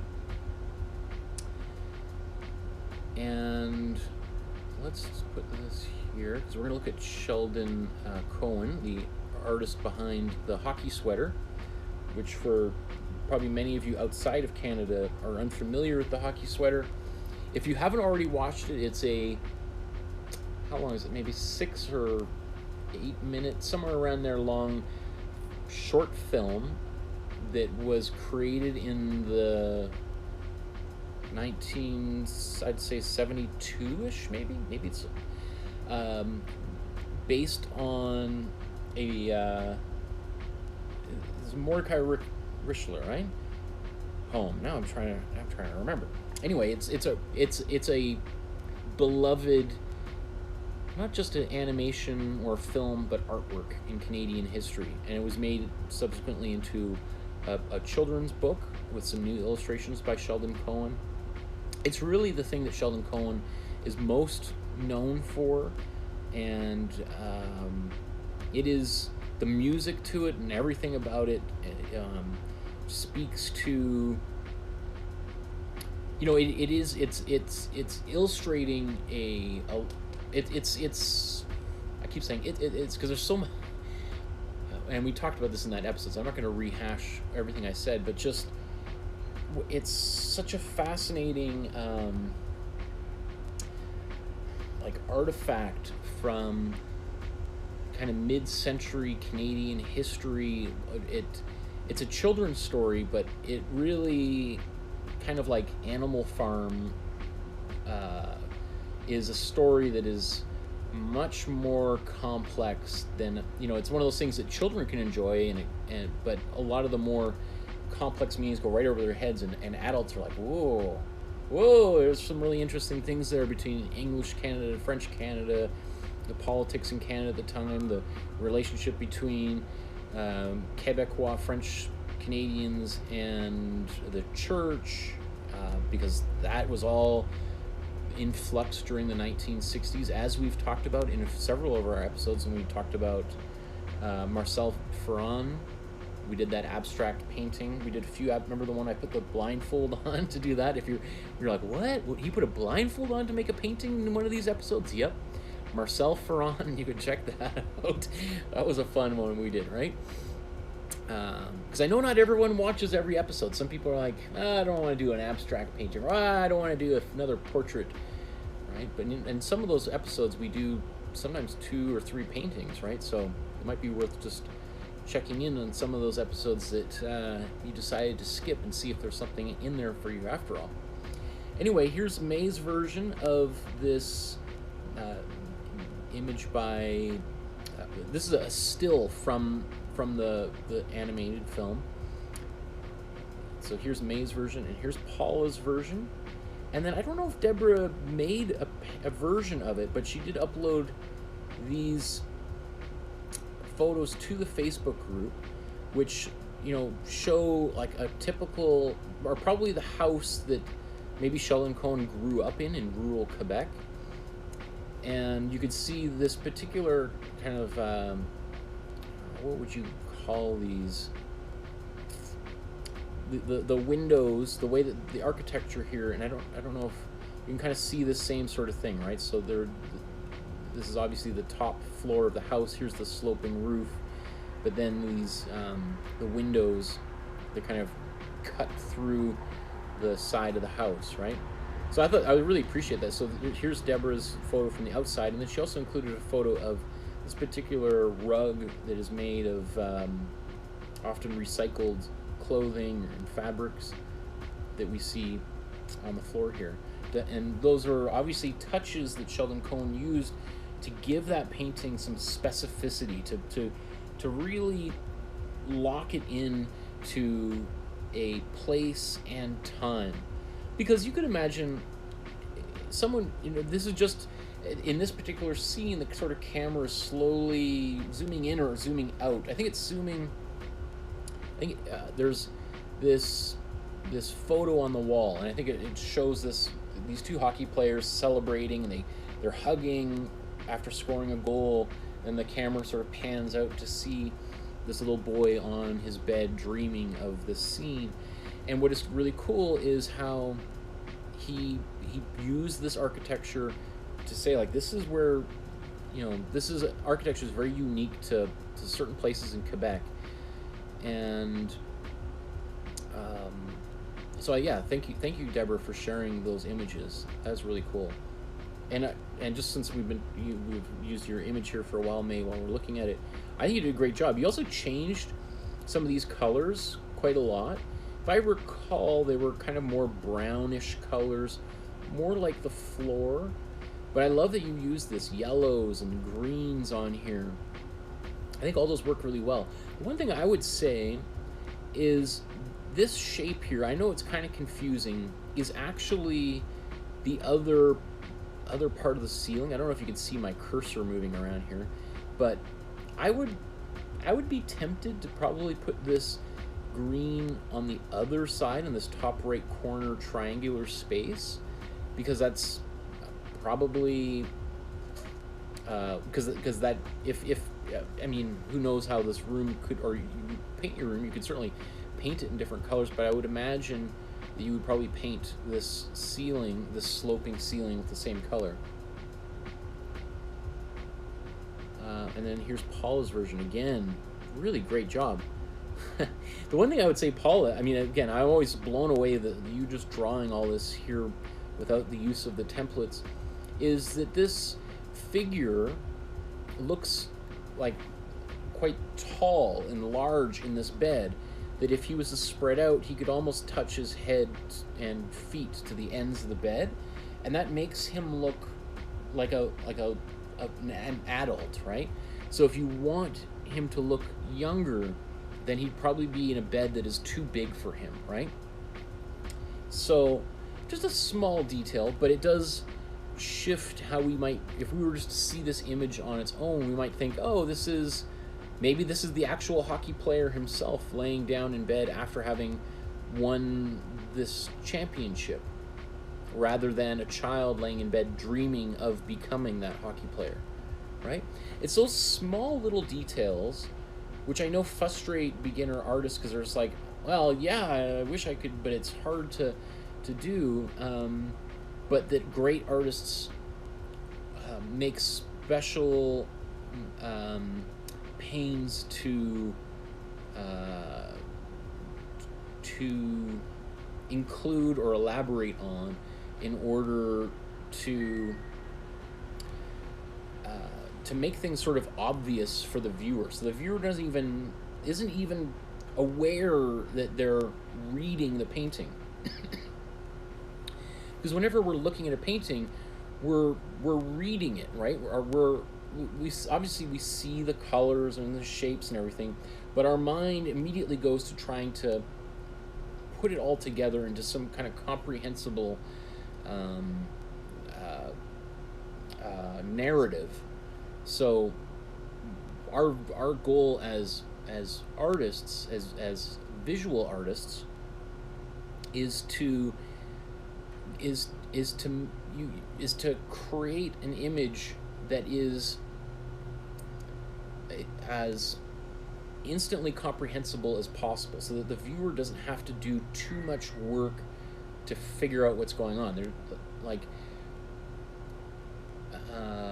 in some ways, a great artwork is one where you look at it and you instantly understand it, but then you look at it more and it starts to reveal more to you, and then potentially even contradict your first impression of it, right? And we're going to be looking at an artist, Arcimbaldo, in beginning of September, who's very famous for painting portraits, but out of vegetables. So he paints a whole bunch of vegetables and flowers and makes it look like a person's portrait. I know it sounds totally bizarre and crazy. He's a very famous oddball artist from history. He was painting at the same time as Leonardo da Vinci was painting. So talk about being like an outsider, painting a painting like Arcimbaldo did back then, 500 years ago. People must have thought he was a complete nutcase. But anyway, so let's move on here, Paula. Great work. Thank you so much there. And if I missed anybody's artwork that you did in response to any of the paintings here, whether it was Peppa Pig or Sheldon Cohen or Superman or whatever, I would still love to see them on the Facebook group. I still, even when people, obviously I share these at the beginning of the episode, but my goal is to eventually edit all of these videos down to about, like let's say the Sheldon Cohen video on the hockey sweater, edit that down to about 8 minutes long, and then at the very end to share the great versions that you guys have done at the end of those. And those videos will be seen by a lot more people. And so if you still want to participate in something like that, then continue to paint and go back to some of those earlier episodes and upload them to the Facebook group. Paula says, this hockey painting reminded me of the days when I was a high school student in Vancouver. No friends, no family, all alone. Oh, I'm so that makes me makes me sad to hear, but also that makes also a lot more sense of why that figure is much larger in your painting. That you would maybe either you did that consciously or unconsciously, that you sort of projected yourself into that painting, and maybe that person got a little bit bigger to emphasize. I mean, I don't know when you came to Vancouver. Or, yeah, we're high school students, so yeah, you would have been certainly older than the little boy in the film, right? So that's so interesting. I think it's so interesting how often we do things in our artwork that we're not even aware of until somebody points it out. And then I've had hundreds of times it's happened to me where I've made a painting and then somebody was like, "Oh, did you?" And I'm like, "Oh." It's almost like letting a fart out in an elevator. You're like, "Whoa!" Like you almost feel a little bit vulnerable. Like, how did that? Where did that come from? Something just snuck out of me. This, which I can again. I understand why some people would find that disturbing. I also find it like absolutely fascinating, and one of the things that I love about making art so much is that it teaches me about myself. And I learn a lot about who I am in the process of making artwork. And I can also see why some people will be like, well, that's great. That's exactly, I don't really want to know too much about myself because of maybe things that have trauma or things that have happened. But like I said earlier, I think painting is a way of sort of, can be a way of overcoming some of those traumas. I've heard, or I've read in a number of books, and I've heard people talk about art as a healing force, whether it be for individuals but also for communities, and that we can use art to heal the wounds in our lives. And so I completely agree. I also, there's many people talk about lots of different metaphors for what art is, but I think healing and a gift are the two things I think mostly about the purpose of art and the role that art plays in my own life. Anyway, Maria says, it's amazing this feedback videos, Michael. Thank you so much for making it such an effort for us. I'm truly grateful. Thank you, Maria. I appreciate it. I'm going to turn bright red here with embarrassment when you guys are so generous with your comments here. Okay. So, you know what? Let's save that to the end. I also noticed, I could be wrong, but the painting session that we did for Haley Wickenheiser, the hockey player, I don't think anyone did that painting. Let me just share.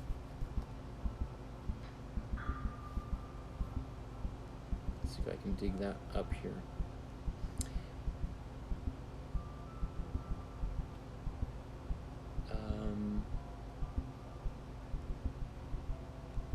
Just want to see. So here I'm just gonna. So if you recall, when did we do this? This was May 30th.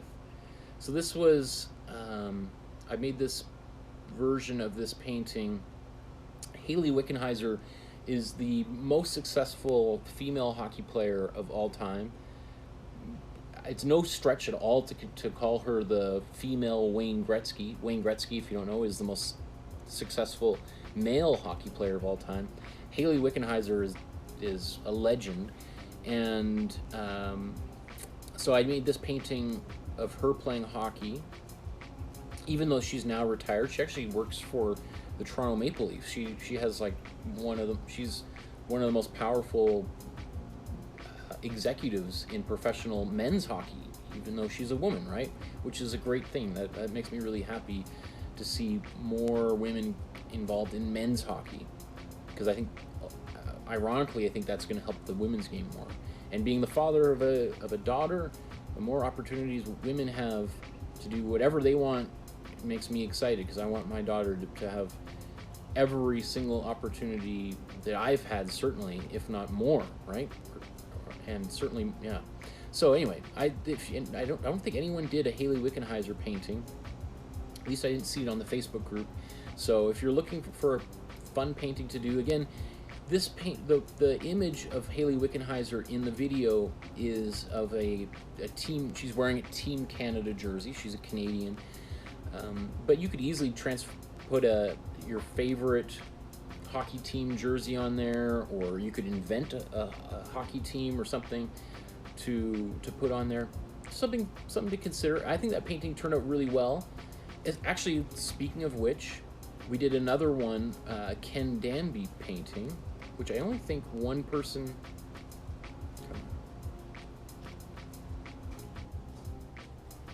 did as well, and this will be for the upcoming episode. So here's the Ken Danby episode.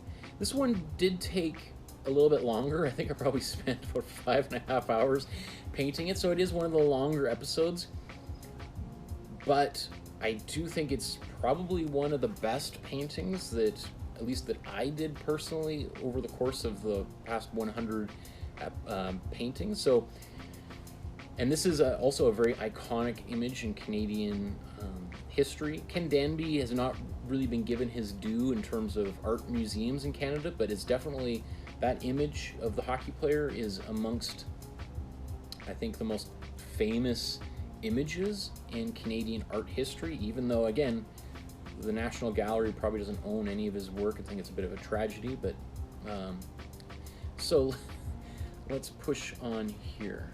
Let's look at your artwork. This will take us probably another, let's see how many we have here. Come on. So there's 56 images here.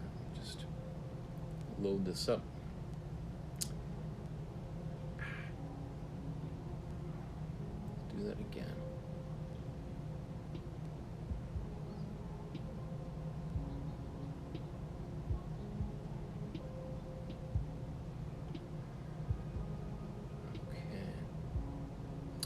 Oh, I see in the chat, Heidi says, I did Ken Danby's cat. That's right. That's right. I think, did I talk about that one in a previous feedback episode? I forgot that you did that, Heidi. That's true. That was a great painting you did, too. My goodness. Okay, so I think...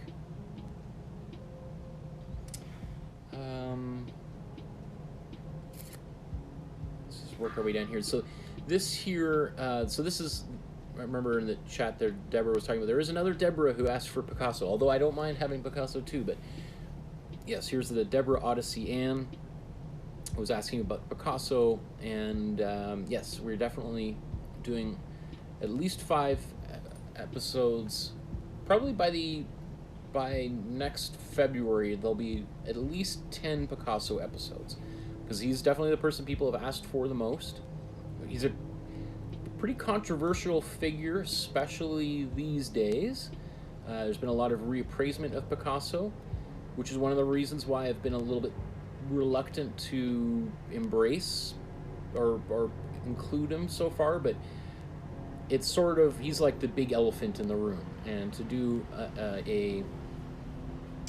an art class where we talk about and recreate some of the most famous paintings in art history, to ignore Picasso is like a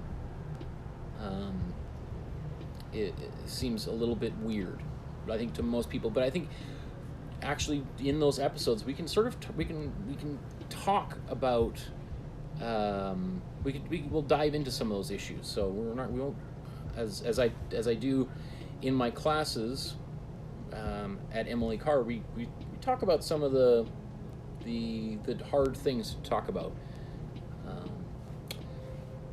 Not that we won't have fun, but it is stuff that yeah, you can't have a conversation about Picasso these days without mentioning the fact that he tended to hang around a lot of young girls, right?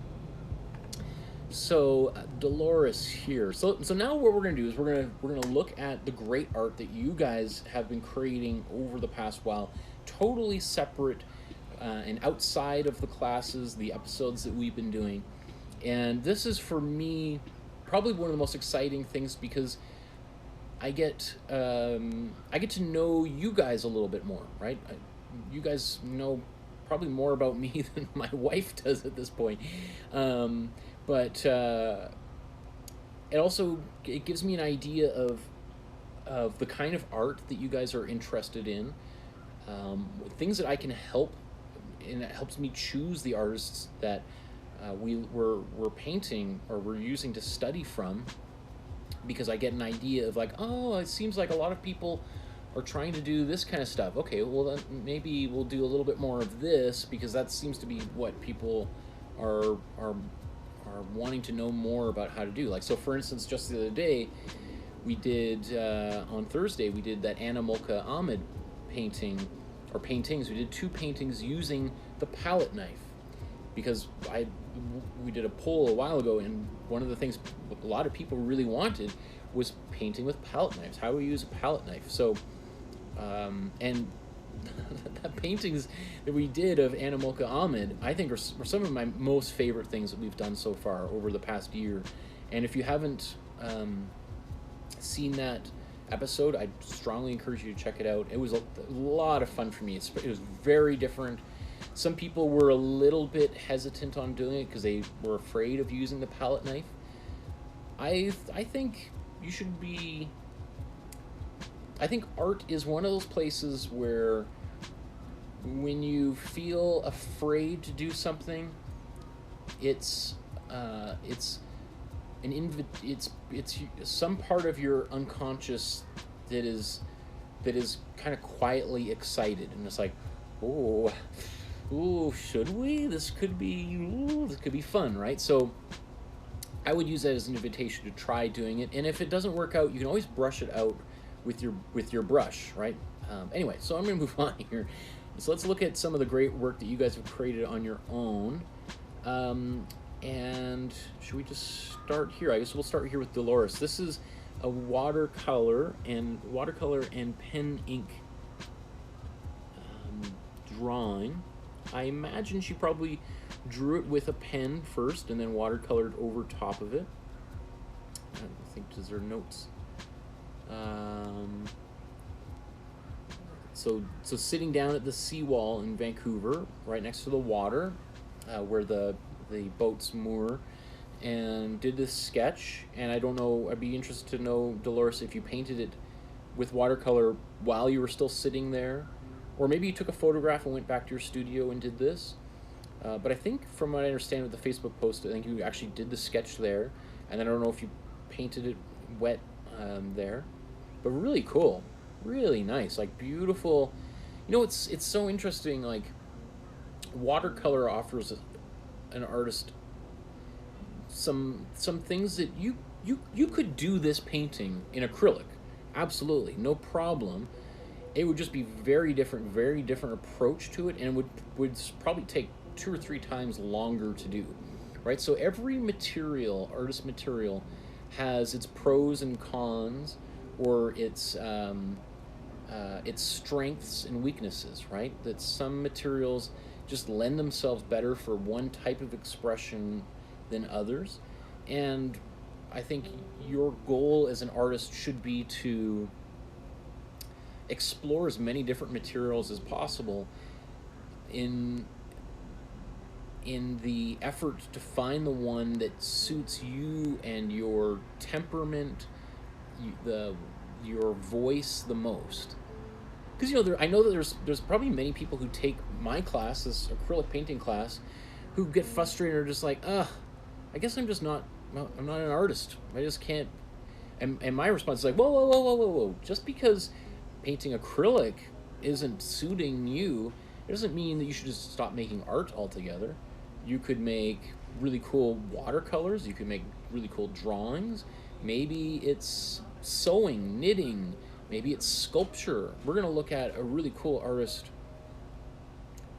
She's the artist that immediately follows Picasso, Niki de Saint-Phal, and she is, or was I think she's since passed away, a French artist who does these awesome, beautiful, colorful sculptures.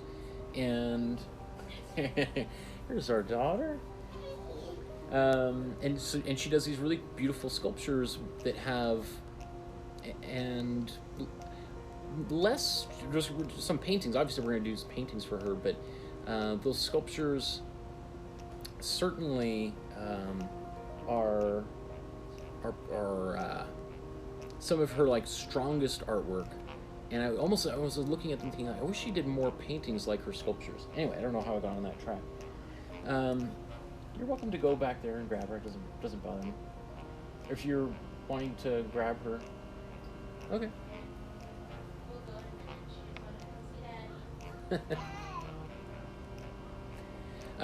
So there's our daughter making an appearance in the background here.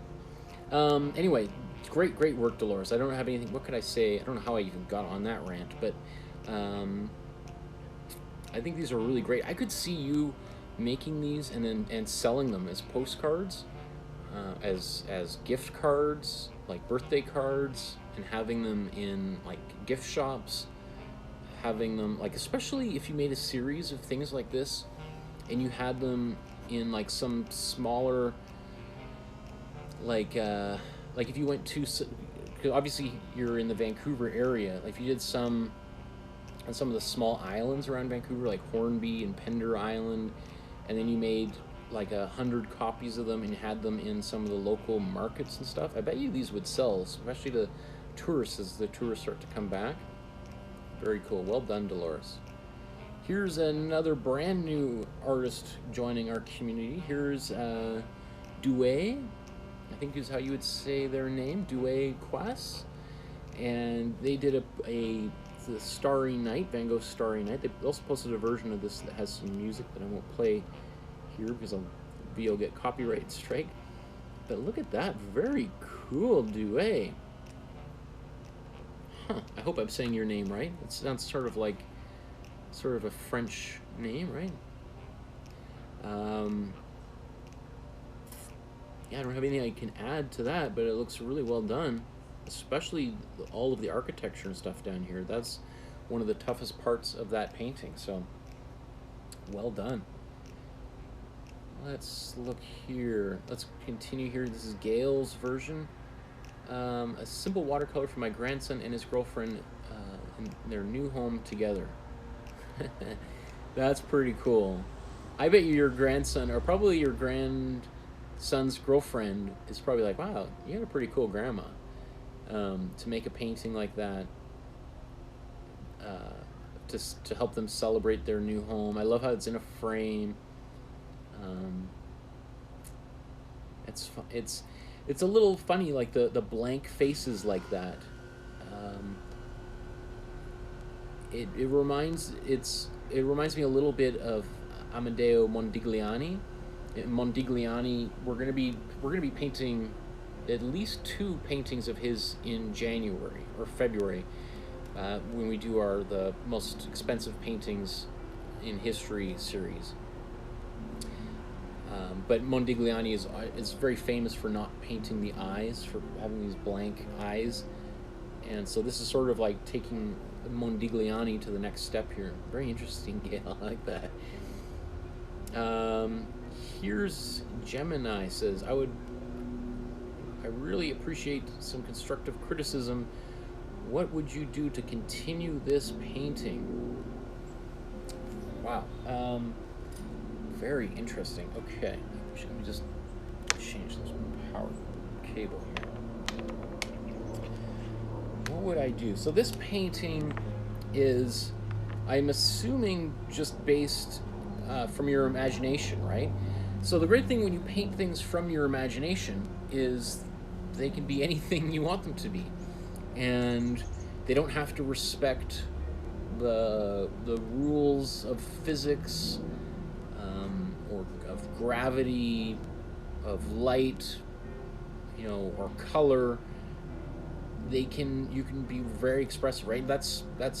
We get a lot of that from surrealism, right? Salvador Dali and Rene Magritte. We'll see a painting here. I think Richard did a Magritte painting. So the question is how abstract or fantastic, and I mean fantastic in terms of like fantasy,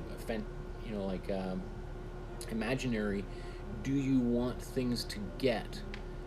Because how based in reality do you want it to be? Like surrealism sort of walks that area between something that is believable, like you could kind of walk into some of these spaces, but then things are a little bit weird, right? So in this painting, mostly everything is believable, right? The only thing that is maybe strange or weird is the spiral in the sky, which goodness knows there's places in Florida and Carolina seem to have skies like that aren't too dissimilar to that, during hurricane season, right? So it is entirely possible that this could be based on a photograph that somebody took standing on a shore or on a boat, probably on a shore with waves like that, of a sky like that. So you really want some positive criticism on here, constructive criticism. Well, what I would say is that this wave here on the front is it's a little bit contradictory to the rest of the water in behind. The rest of the water looks very calm, and then you have this one wave right up front, which is quite a dramatic wave. And so it's quite abrupt, right? There's sort of like this peaceful water and then this big wave. My instinct would be that you'd either want to tone down this wave and make it less big, or to add a little bit more waves in the background, like some white caps, like the waves curling over, like especially like on this back side here, we don't have any, like in the light, I don't see why we couldn't have more light reflecting off the water back here, and then having a few of those curling waves. And I guess the thing is because this boat appears to be quite, like, this boat appears to be either like right next to this wave, like this wave literally just went under that boat like a second ago, or this wave is huge and or this boat is huge, right? So there's so what I would do is, there's a few things you could do. You could put assuming that this is maybe on the shore, and this is like you're standing on the shore looking at this scene, and that's why this wave is as big as it is. You could have somebody standing in the water here, like half deep in the water. You could have a surfer surfing under here, and I would make that, I would make that person, if it was a person standing, I would make them pretty big here. Like they would take up, like, if you had a person, let's say their waist, like, you could, in other words, you can, what we need is some information from you to tell us how big things are in relationship to one another. So if you had a person standing, let's, like, imagine if I had a person standing this big, right, and their head was like right here, and they're going, like, then all of a sudden this wave becomes small, and this becomes a toy boat rather than a big yacht sailing vessel, right? Versus, so just think about how big a person would be on this boat, assuming it's a real boat, right? They'd be kind of that big, and if they were over here, they'd probably be about this big, right? So if they were kind of waist deep in the water, or they're using one of those, like, a boogie board or a surfboard, that would be one way of doing it. Again, I would think we'd want some waves, if not just like waves coming off of this boat, and maybe even the bottom of this boat should, rather than be curved, should be straight across, because otherwise it's like, why are we seeing the bottom hull of that boat? Is it being flung over? So there is, and I'm trying not to be too critical, because I think overall this painting is really cool. Like, compositionally, I think the painting is really interesting. Like the spiraling sky and this, like, the sky and the sun beaming through, I think, are gorgeous. I might keep that radiating line coming all the way out here, and then having some of these, it highlighting some more of these yellowish, reddish reflections back here, and some, like, anyway, I've spent a long time on this one painting, but I usually, because I think there's a lot of potential to make it even better. Really, really cool. Let's look at a few more. Here's well, a lot more. Here's Gemini's. I think this is a pastel. You said I had to mix it up a bit. Here's some pastels to rinse off the metaphorical acrylic palette. This is a beautiful pastel drawing. Right, nice, super soft transitions. I like this kind of out of focus background, this bokeh effect that you've got. Looks really nice. That's cool. I like it. I like this butterfly. It's really cool. I like the kind of nice sharp lines here, because it's in focus as opposed to the background. Works really well. I like the colors choices too. Really nice. Those pinks and purples and blue, pinks, purples, and oranges, and even a little bit of yellows work really well together. Some nice complementary colors. So let's, got a bunch here from Joshua. Here's a sketch, a Leonardo da Vinci sketch. I think this is when he was trying to figure out the Madonna on the rocks, or Lady with, yeah, I think that's what this is from. And then his version of this Madonna sketch. I think this painting exists somewhere. I can't remember what the name of the painting is. So if you really want to make a painting, I might actually study the painting that it's based on. You might get more information from it than the sketch, right? What would I say about this? I think her nose should maybe come a little bit more to a point here. Regardless of, yeah, you can see how the nose is a little bit longer here. So I think we want to have this nose come out here. I think it's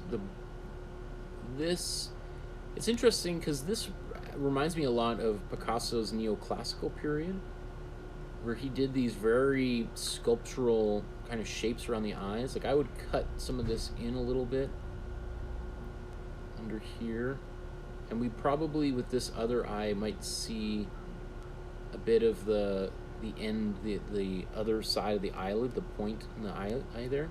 And I think this mouth could actually move to the left a little bit. It's a little bit like if you were to, let's say, draw, you know, I forget what's this called.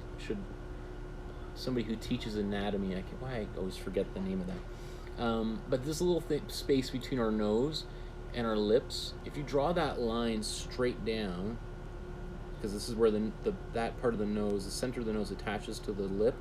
You draw that line. This should be the middle of these lips, right? Whereas it looks like this is the middle of your lips here, of her lips. So it looks like this whole mouth should shift over, and that this corner should actually be right here. You think you could even keep this corner here, just extend this one over? That would be my suggestion. This is a beautiful painting of a horse. It reminds me a lot. There's a famous artist who painted a lot of horses named George Stubbs. I think that's why I put here George Stubbs at the top, because I know you like to paint from art history. So I would think that if you don't know who George Stubbs is, you might find it. You might be really excited if you like painting horses, because he painted a lot. His background, he had a very brushy way of painting. One thing I would also mention is there's a little bit of confusion between these legs. And actually what's interesting is in my drawing class, I think I'm trying to, what episode was that we did?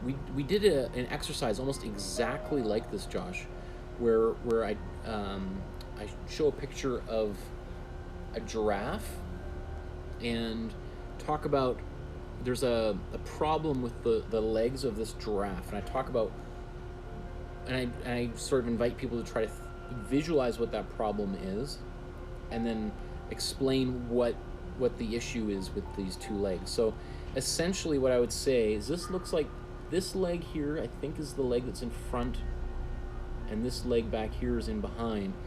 The thing is they're both basically on the same plane here, meaning that the leg in behind is either like a foot longer than this leg, or this leg is shorter, right? But either way,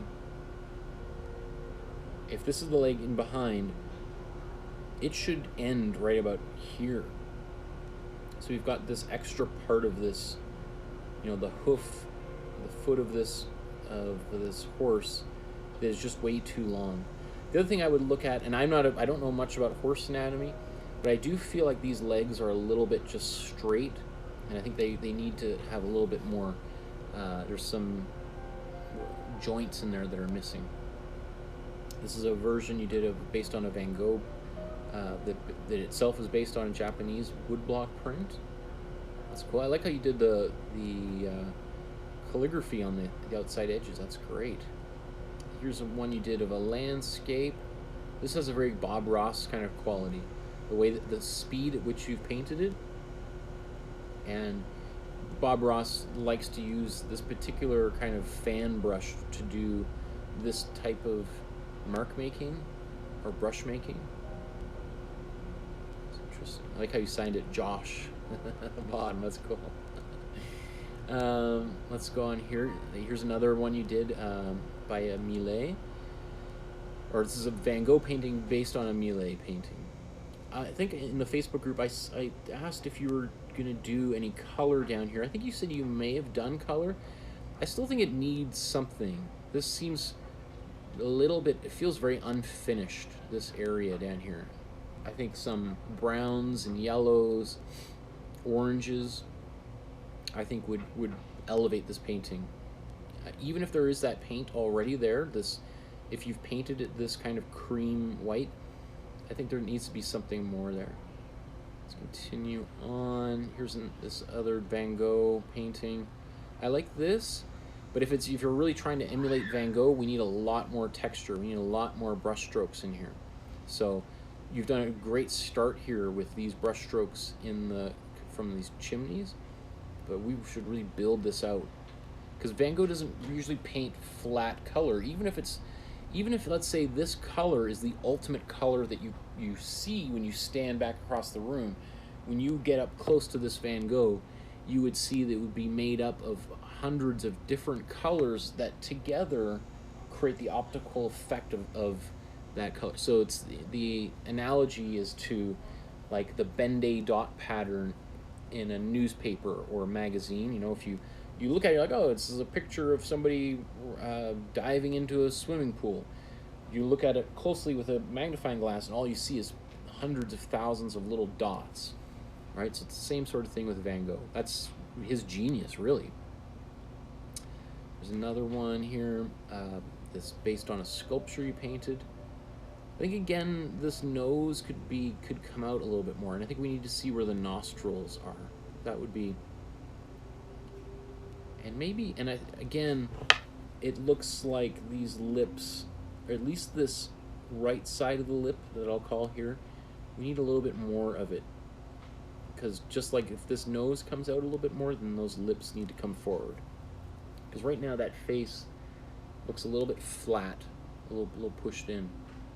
But you did a great. See, you did a great job with this part of the face, right? The other side of this orbital bone around the eye, the eyebrow, that I was suggesting. If we just go back up here briefly, that we need a little bit more.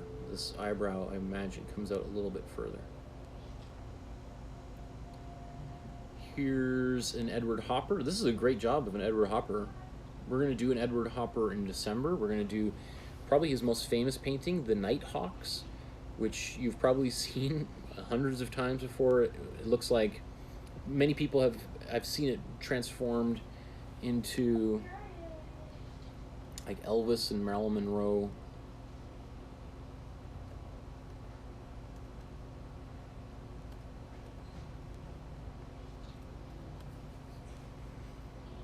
So we're going to do that painting. Whoa. We're going to do this painting in early December, which will be fun. I'm a huge Edward Hopper fan. He's one of my all-time favorite artists. So, but I'm glad to see you. Great minds think alike, Josh. We have similar interests in artists, although obviously we're not alone. There's lots of other people who admire all these people. Paula says in the chat, love to meet your daughter and wife. Have them walking in the background. I love it. I think that they're a little bit shy. They're kind of standing off on the side there. They're getting ready for dinner and playing it. It's probably about 35 degrees Celsius. I said that earlier, but it seems to be getting hotter. In the sun, it's probably closer to 40. So I think they're sitting outside, having some margaritas and running around in the sprinkler. Dolores says, thank you so much for the comments on my sketch from the seawall. I usually have my little watercolor palette with me to finish sketch with color. That's so great. That makes me excited, Dolores, that you were actually painting. I'll just zip back up here. That you painted this and drew it all in one session. Like, there's really, really nice use of economy of line and color. Like, again, so, all of this sounds kind of obvious, but it's one of those things that artists, maybe beginner artists, don't quite understand. But, clearly there are hundreds of millions of more colors and lines and details that you would have seen sitting down at that bench making this artwork. Like, there might have been somebody sitting in here eating a bag of potato chips, and there could have been a duck here and a floating piece of garbage here, and there could be people standing on the patio with fluorescent yellow shirts. But you've narrowed down the what you see to the most important elements, and that's what makes that's the role of an artist, is narrowing the field of view. You can also think of this as in like film, right? Like, if you were to make a movie about I don't know, a biography of someone. Well, clearly there's lots in a 2-hour-long movie. There was lots of stuff that had to get cut out. There was lots of stuff that was happening on the other side of the planet that was happening simultaneously to whatever was happening in that person's life. All of that got cut out. But I think that one thing a lot of beginner artists try to do, and even successful artists, is they try to include everything in their painting, and it just gets muddled. Like, so this is a photo Joshua included here of a Cézanne he saw, Paul Cézanne painting at this museum. I think it's in Fort Worth, Joshua. And so, you know, Cezanne is a great example of that because he's really the father of Cubism.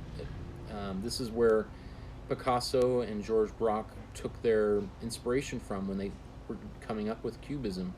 As Cezanne is really simplifying all of these shapes in the landscape. And I love these sketches that you made based on, I think, that painting. I like that you did the sketch twice. That's really exciting to see, Joshua, that you did one version and you're like, you know what, I think I could do that again. Like using the central tree motif in here and trying again. That's really cool. It's exciting to see that. We got a lot of stuff from you, Josh, here. A lot of these little sketches, drawings. I love this Mickey Mouse, this Claude Monet. That is really nice. This is one of Monet's famous paintings in the fields with his wife and child. I couldn't picture this. I felt like this might be a Edward Hopper sketch you made here. I think we may have talked about this farmer before. I love that. This is a nice big wide open sky. You can see I love this really low horizon. So we're like, we call this like a worm's eye view where you're looking from below upward. And so it really gives a lot of agency and power to this person. You know, I think farmers probably don't get that much of their due these days. They're sort of, and my father's side of the family was all farmers from Saskatchewan, so I have a love for farms and farming and farmers and you know, farmers. I don't know. You know, if you wanted, I think, because I think you were saying you were going to do a series on farmers, and you're certainly interested in like French paintings of farmers from the 18th century, 19th century. It'd be really interesting to do a whole series of contemporary farmers, because farmers, for a period of time, were a major subject of modern art, because a lot of artists kind of admired or presented them in this sort of heroic manner, people working in the fields. Here's some more. I think this is a Van Gogh, maybe you've painted here. I think this is an early Van Gogh. This is from some sort of Japanese manga or anime character, like a Pokemon or something, right? And here's your version of it. That's pretty good. I like you did all those outlines. That's tough. Good job, Josh.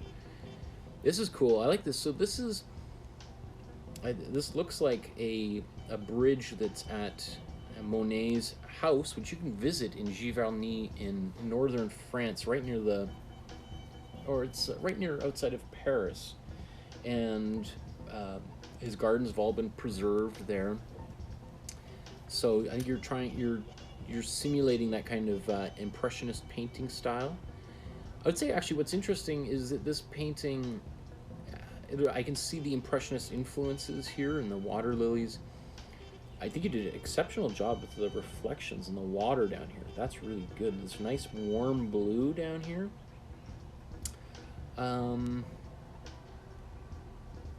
It's really interesting to see your style. Like you kind of modulate between these very fast paintings and then some much slower ones.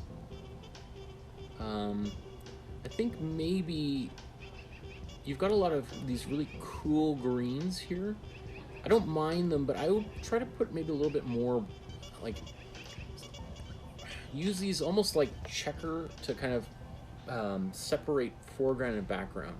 So I would make this tree, if you're going to use these cold colors here, is putting up maybe this cold green on this side to kind of create a bookend and a frame. Let's look at another one here. I'm not sure, is this a, who did this painting? Oh, Hassam, okay. This is a famous impressionist painter. It looks like you've taken this image and then here's your version of it. Interesting.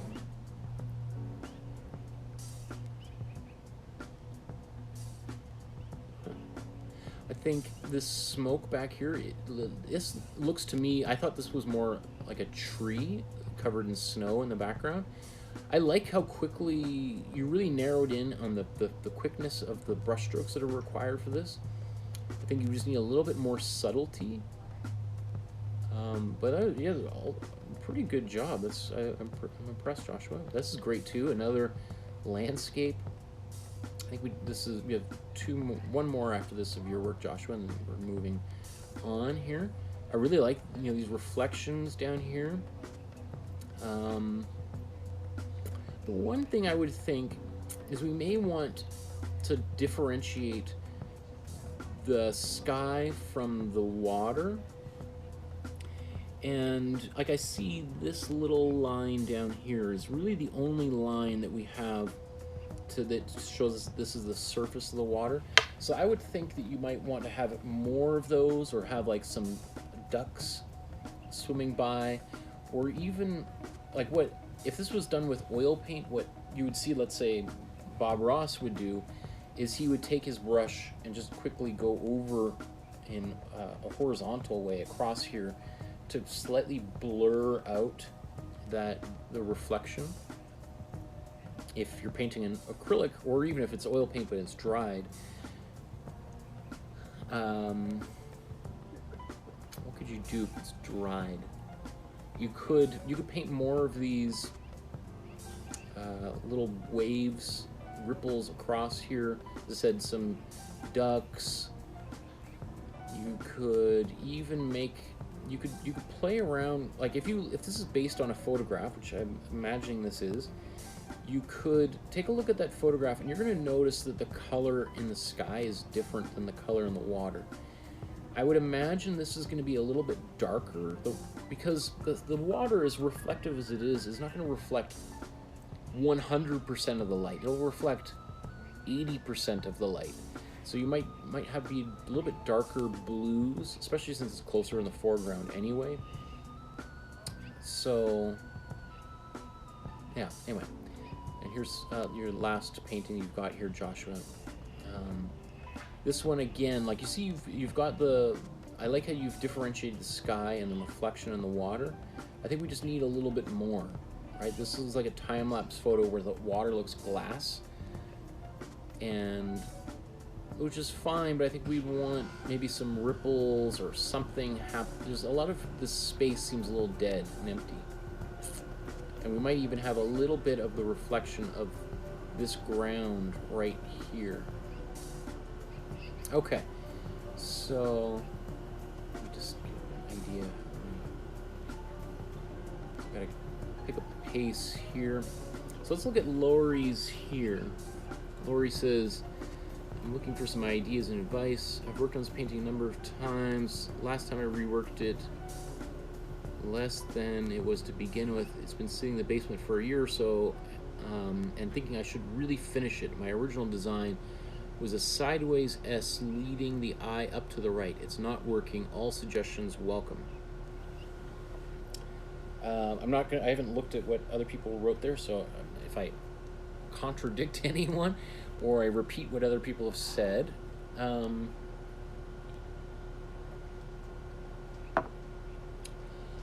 well, why don't you think it's working, would be my first question. Because I hear people say those sort of things all the time, like, there's this painting is garbage, or I don't like it, or it's not working. And I always, often, I am thinking to myself, oh, really? So what's wrong with it? Because, and not just to be, flippant about that, because there's two things. One is often, I've said ad nauseum, as artists, we're our own worst critics, and we often think there's things that things are worse than they actually are, because we might have an idea of what we want the painting to be. We want it to be this, but it ends up like this. Everyone who sees it likes. My hands are off screen here. So you have an idea. You want your painting to be like this, but it ends up like this, and instead of being able to look at it purely as it is, like this, like any other viewer, you're just like looking at it like this, like, oh, be more like this, right? And the painting is going to fight you if you keep trying to pull it towards, like, if you keep So at some point you kind of just let it be this, which can take a lifetime of painting to allow yourself to let a painting go over into that other direction. So by asking you like what's wrong with it or what you don't like about it, there's part of it is maybe there's nothing wrong with it. It's just that you're wanting it to do more of something over here, right?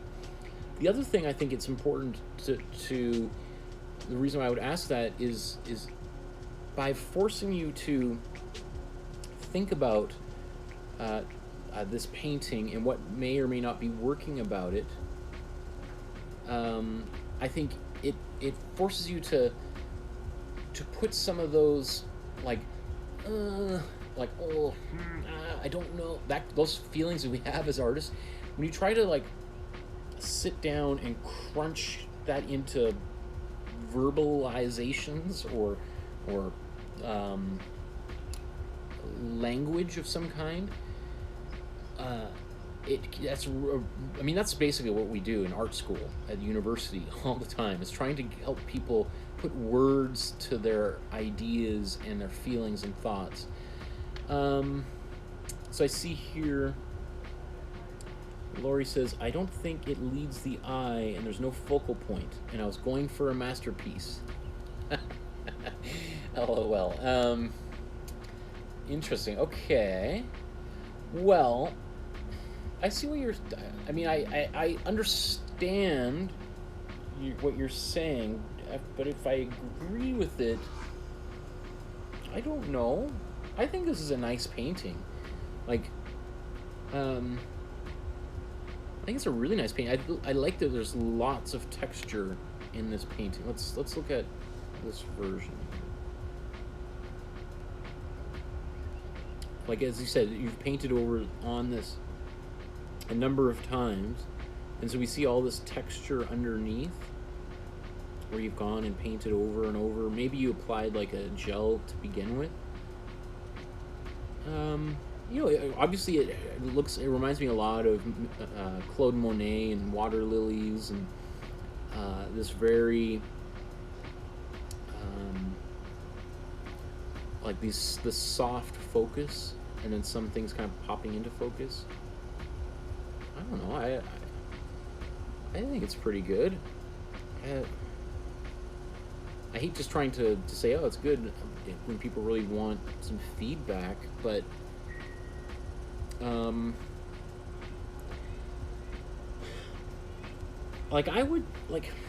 don't know, I would say if this is a composition that you're really interested in, and you would be not to just to put this one aside and just try painting the same painting 5 more times,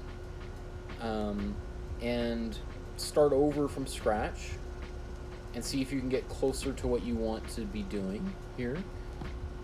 We've seen a lot of, clearly you have the knowledge and the skill level to execute a lot of the things that you...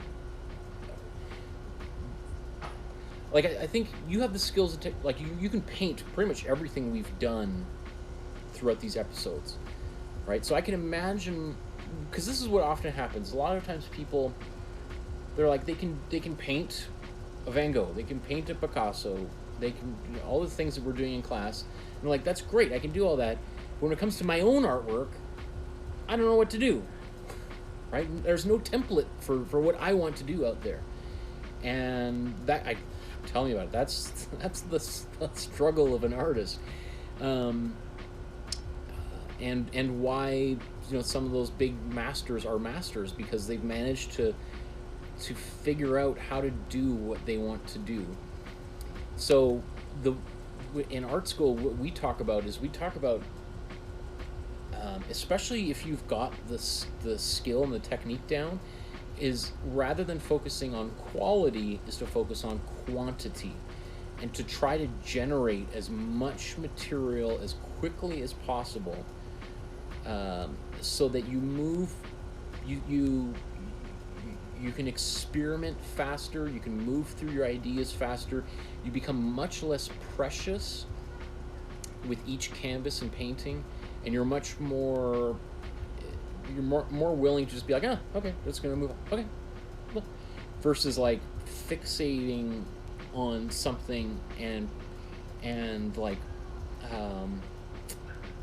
you know, just like a garden. I'm no gardener, but I hear people talking about like over preening their flowers or their garden, or sometimes, you know, like they put too much attention into the herb garden and it dies, all that kind of stuff, right?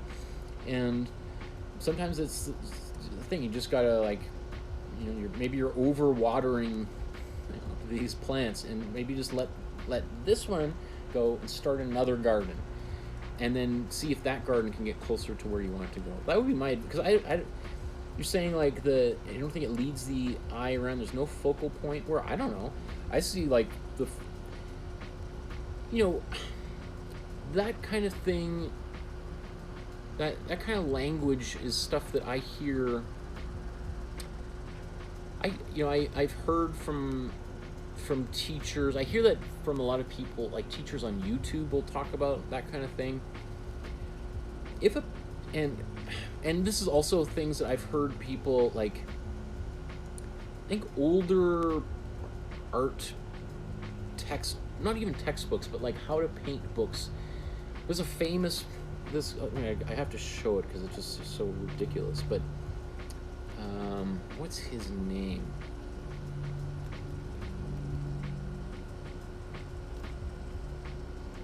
Earl Laurent. Okay, so this guy, let's take a look. I want to see. Okay, so here it is. So this is a very famous book in art history. Earl Laurent's Cézanne's compositions. I have this book in my studio in Vancouver because I think it's interesting. But if we just zoom back out, like what he does is he goes in and he does all these, draws all these lines over top of Cézanne's paintings, trying to show like how well engineered all of this artwork is, and how there's these focal points and they match up, and it relates to the golden rule and the golden mean and rules of thirds, etc. And that there is this like ideal sort of way that a painting can be constructed that to me takes a lot of the fun and the pleasure out of making art. This Earl Laurent's approach to painting is so ridiculously analytical, and you can see why certain people appreciate that. Like, you can see how Cubism is, why Cézanne is the father of Cubism, because Cubism becomes like, early Cubists really saw what they were trying to do as like a science, like a pseudo-science. So anyway, I just point that out because sometimes I think people overthink composition and try to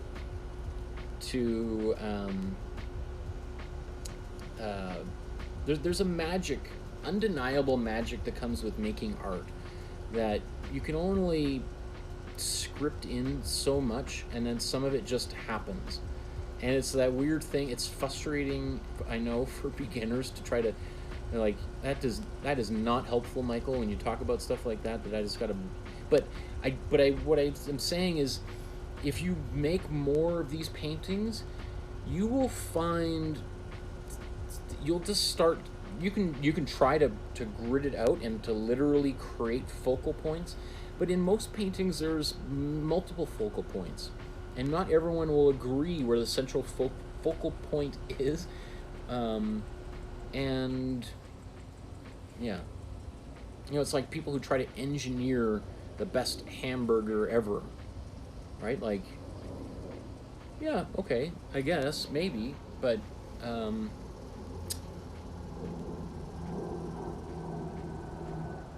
don't know. I mean, I think, like, you obviously, like, if you want to know what focal, this seems to me to be the main focal point of the painting. And then I have these yellows here, and these the larger, more articulated flowers grab my attention more, right? I even think like this kind of ghosted shape out here draws my eyes. This draws my eyes. So your focal point, depending on who you ask, is the thing that you is for some people is the thing that your eye keeps coming back to. Some people say the focal point is the thing that catches your eye first, and then you move around through it, and then you might land back on it, or you might spiral outwards. I don't know. I think this is really good. I think you're way too hard on yourself, Lori. And clearly you have the ability, and Lori says, oh my goodness, or let's see, you nailed it. I don't know what I want to do. I'll try to go faster as I'm very slow. And oh my goodness, I have drawn these lines on this painting. Like the Earl Laurent lines. You know, I know some teachers, colleagues of mine who teach art in that way. And some people really, it resonates with people. So there's definitely, I mean, I think people have this idea that artists are all made out of the same cookie cutter shape and they all think the same way, but you know, there's artists who think like engineers and mathematicians, and there's some artists who think in much more abstract ways and so it's just whatever resonates with you. Anyway, I'm gonna move on. But thanks. That was. I mean, there's some really interesting things in there that you've provided us to think about. So I appreciate that, Lori. We're gonna move on here to Les's paintings. He's got a number of them, a few here anyway. Some flowers. Let's just kind of take a quick look at all three of them side by side here. So actually, I'd say Les. This is when I first saw this painting. As I was compiling all these over the past couple of days, my first thought was, oh, this is a photograph that you're working from, and it actually took me, you know, a couple of looks before I'm like, oh my goodness, he painted that. Like, this is really nice. The woodwork you did up here, the shadows in the wood, differentiating them from the flowers. Like, these are beautiful flowers, right? Like, and yet they're very simply done. You know, like just a little bit of blue with a little bit of white on the ends. And I know there's probably maybe two, you know, darker and a lighter color over there, but you know, there's some people who could easily spend a week painting that one flower, trying to articulate all the detail, and you've done a masterful job, no joke, in getting that done. Really beautiful in here.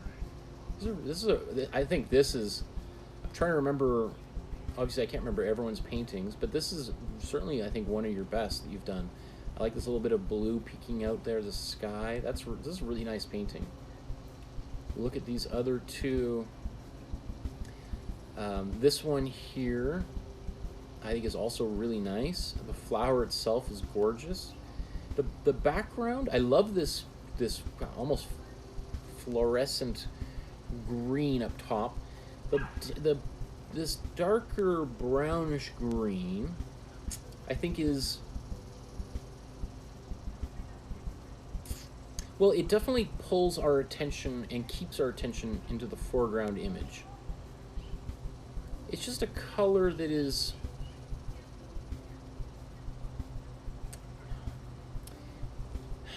or it's almost like I want a little bit of detail in here. Maybe it's this, I like this, I think this is a cool green down here. If we had a little bit more of it, and maybe put a little bit more warm blue in here, maybe just a few little extra strokes could do it. I don't know. It's pretty good. I like that one. This one, I would say, is probably the one that I think is the least successful of the three. And when I say that, I'm saying, like, I think this is a exceptional painting. And I think this is a really good painting as well. That I think there might be just a little bit, like maybe it's just a big signature or something we need down here. Because I'm assuming this is like some tall grass or something that's growing in there. I think this one is there. It's not even the flowers themselves. It's the background that feels like really more of just like a placeholder. Like it doesn't feel well articulated.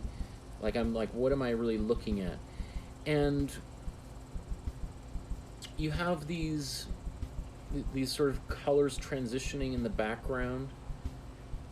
Like I feel like even like I want a little, like it can still stay blurred out and ambiguous, but I want some small level of complexity. Like I'd rather have like it's okay for that purple to kind of blend down, and then as it gets down here, I feel like I want a little bit more shapes and some darker and lighter shapes. Almost like what I'm saying about here. I want just a little more variety rather than this sort of just filled in. And I realize that's probably going to be really tough to do at this stage of the painting. The other thing is I'm assuming this is some sort of an insect, right? Is that like a bee or a butterfly or a moth or something? I'm not sure what is happening here. Or is that a hummingbird? And I apologize if I'm not getting it correct, but I think it's helpful to know that maybe the viewer, okay, is this an eye? Is this a hummingbird? Is this the nose of a hummingbird, the spout or whatever they call it? And then an eye. And then these are the wings that are flapping, and this is a foot. I'm not sure. So it's a little ambiguous, and not that I need every artwork to clearly spell out every detail, but I'm just, especially with a little thing like this, like literally magnifying one detail here, like the eye or the wings, like I'm not sure what this shape is here, could go a long way to just, like, again, we're not talking about, you know, painting this hyper realistic detail. I'm talking about, like, could be just one or two little paint strokes there, simplify that for us. Same thing with the background. I still feel like, yeah, we had a little bit more of this green kind of coming up here, maybe a little bit of this color coming down here. That would be helpful. Like, I really like, you have, I think there's similar flowers in here. So this is, you know, if, you know, when we go back to what, you know, Laurie's saying here, like, you know, something not feeling quite right here. It's like, I feel like that's, you know, less, I don't know what order you made these paintings, but it's like just the progression through painting the same thing over and over again, or slightly different compositions. I think that would be really good, because I think that's what I'm seeing happening here with Les. So here's Maria again. Maria is relatively new to the class, and we looked at some of the paintings she did in response to some of the earlier episodes that we did together. And so here's some paintings that Maria's been doing on her own time here. Now, I'm not sure who or what this is based on. It might have, sometimes when people upload things to the Facebook group, when I'm culling them down from the Facebook group, I don't see the name of the artwork, because it might be, if you upload like 3 paintings simultaneously and make one post, then the rest of the paintings don't have any labels on them, so I don't know what they're from. So there might be, this could have been a long Facebook post, and I don't know what it was for. But I think it's a really nice painting. This figure with a knife sitting on a hill. I do feel like there's maybe there's a lot of this blank grass in the foreground, and it's just kind of empty. So, you know, I could see you literally, like, cropping this painting, something like that, right? Oops. Something more of a square format, or adding something down here, whether it be grass, like putting some more warmer greens down there with some warmer yellows. Something needs to be down here, though. That's how I feel personally.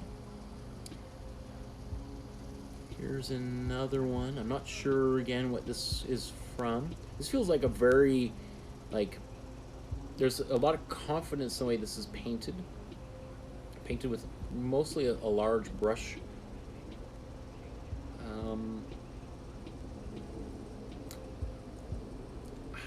One thing, like, if I was to do a painting like this, what I would do, even if it's not there, is I would try to create some kind of lines that pull us into the painting.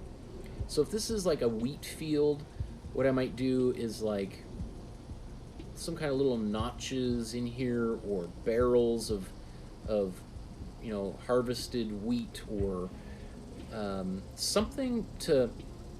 Often when you're doing a landscape like that, you want some kind of lines that are gonna, like, that's often why if you start looking at landscape painting, you'll see that there's a pathway into every landscape painting. Even if it's just like a grassy field, there's something that is a diagonal, like maybe it's literally a straight line, or a river, a meandering river, or a road, or a sidewalk, or a series of like hay bales like Claude Monet would do, that pull us deeper into the painting. Because right now this seems very flat. Like, if I was to tell you, or if you were to tell me that this is actually a cross section, and what we're looking at here, this is the top of the grass, and you're actually gonna paint the, like, you know, the burrows of some rabbits underneath here, and we'll see, like, you know, dead dinosaurs down here, and, you know, alien spaceship or whatever underground. Like, I would be like, oh, okay, that makes sense. Because right now it's like, does this land go like this, or does it go straight down? Like, is this a cliff, right? Somebody, you could see somebody flying off their bicycle going whee down here, as opposed to going biking right across here. So that's what I want to see, something that helps me understand that space. I just want to go back here. Les said in the chat, it's a bumblebee inside of a flower. Okay. So again, I know really nothing of insect anatomy. Do bumblebees do they suck the stuff out of their snout, out of their nose, or out of their tail, or I mean, I get that. So I'm assuming this is its head, and this is it the piston, or what do they call that thing? But there's some details here that I need more as a viewer to understand. Like, and don't bumblebees have more, like, striping or yellow on here?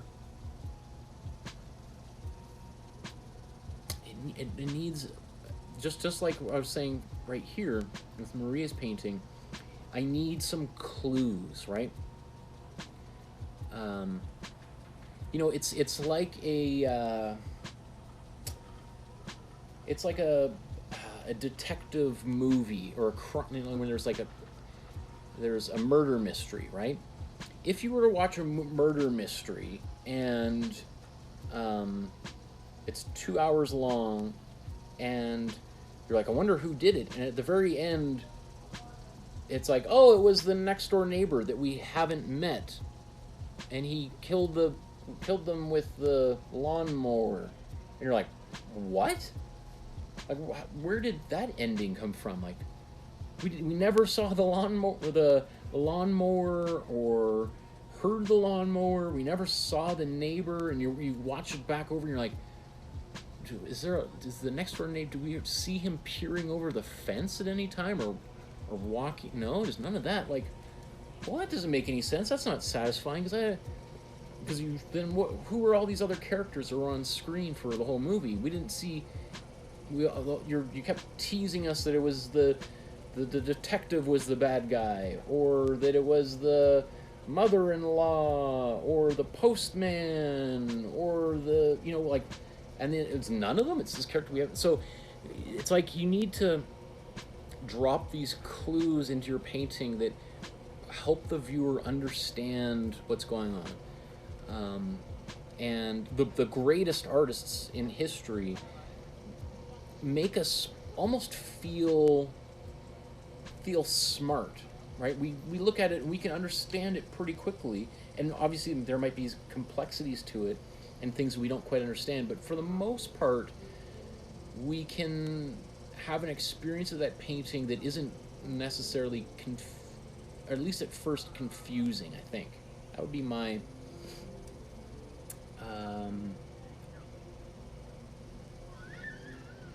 So Marie says, this is a field being prepared for planting. I appreciate your feedback. It's very, very much. I see all that now too. It was my first painting. This is your first painting. That's great. Maybe I should do the cool warm color on the field to give it more perspective. Well, it's like I was telling Lori, I would say I would just move on or try doing the painting again. If this is your very first painting, I would keep it, right? As a reminder of where you are now, right? Like, look at the stuff that we've talked about that you've done already. If this is your first painting, and look, the other paintings, like for instance this one I just skipped over because I was going to talk about it next. This is what you're working on now, Maria. So I wouldn't worry about this painting you did. I don't know when your first painting was, if that was from years ago or from last month, because you've been making so many paintings so quickly. But look at this. This is fantastic. Here, this is your... hi, dear people. I'm working for the very first time on something of my own. I never thought I could do it without the instructions.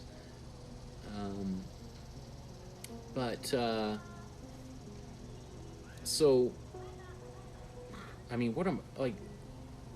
Yeah, I would say... Okay, so, I mean, first of all, I love this painting. This is a gorgeous painting. Really lovely brush strokes in here. Wow, just gorgeous handling of paint. This is really, really nice, Maria. Okay, so there's nothing I can say about it. That's a beautiful painting. It should be on a poster or postcards. You should, you can. I'm sure you could sell that painting, no problem. So, but if your question is, let's say you made this painting now and you want to know how to make it better, I would add, you need some clues in here. Like, so another thing you can do is having large brush strokes as it's closer to the foreground, and then using a smaller brush as you go further backwards. That would tell us that we've got bigger shapes in front of small shapes. I mean, it looks like we've got kind of warmer colors here anyway. You know, it can also just come down to composition, right? Like, if I was painting this picture, and let's say you and I were walking through the countryside with our easels like Van Gogh, and we're looking for a place to sit down, a big part of what we decide to paint is what we're looking at, right? And I probably would not sit down and make this painting unless I wanted to modify it and add like a pathway through it or hay bales there. My instinct would be I would look for a different angle on this to paint this image from, because I just don't, it for me would feel like all the things I've talked about, like it feeling very flat, like this space here. So that could even be another, like maybe there's a diagonal that comes across here, and like often what I would, with fields, like if this is a field that's about to be planted, we're going to see more defined rows probably.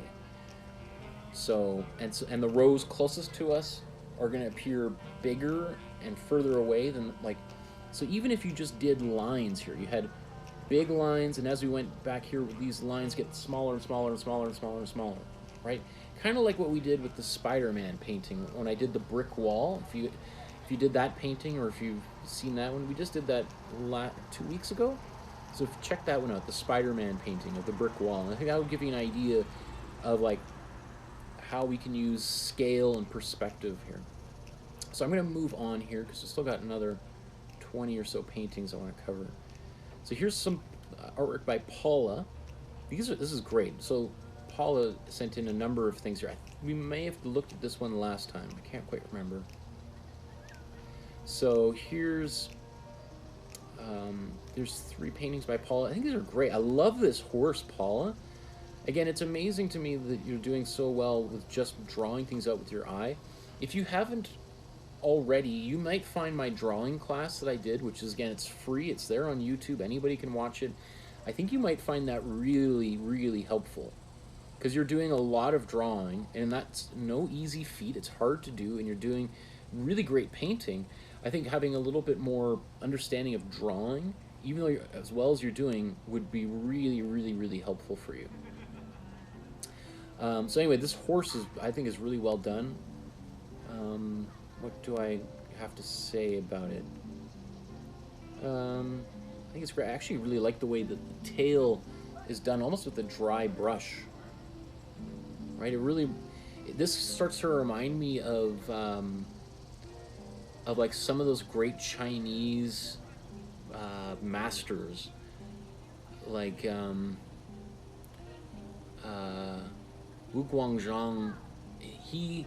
He did a number of like animal paintings like this.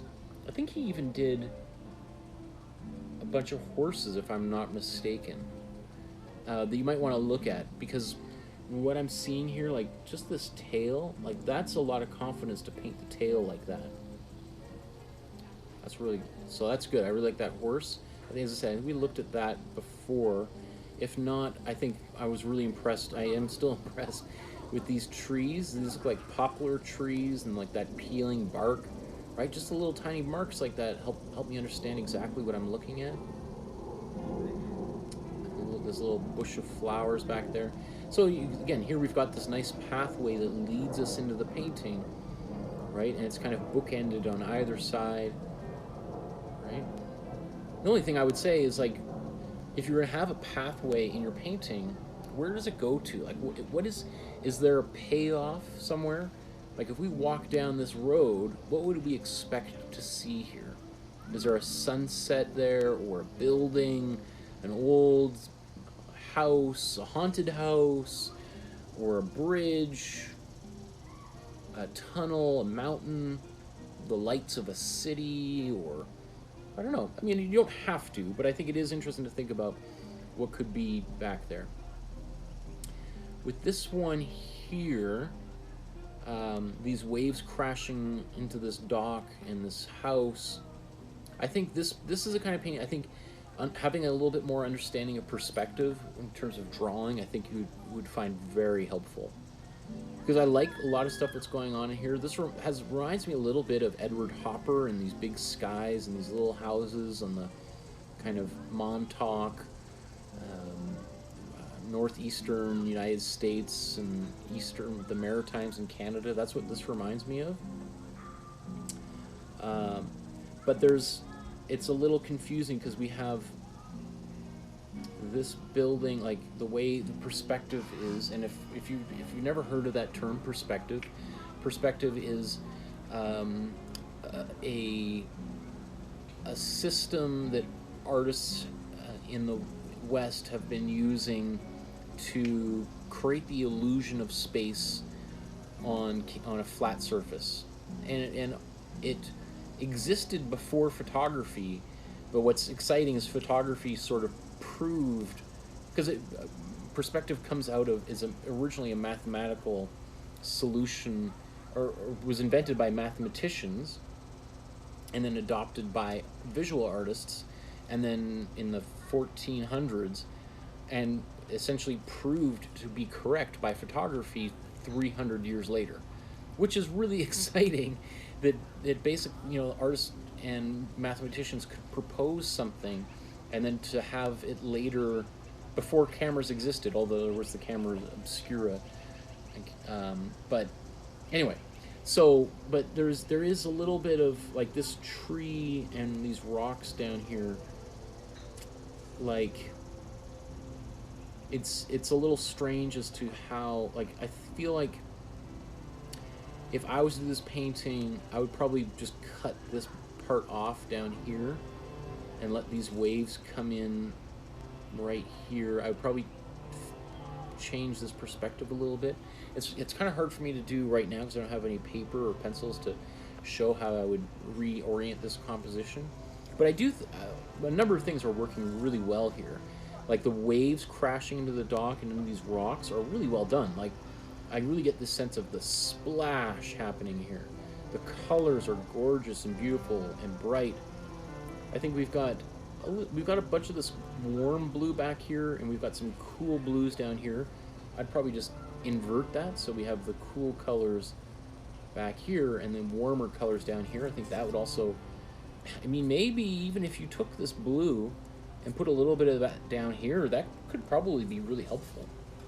I think that could solve some problems there. But I'm going to move along here because I think I want to try to wrap up in about 20 minutes. My voice is getting a little dry.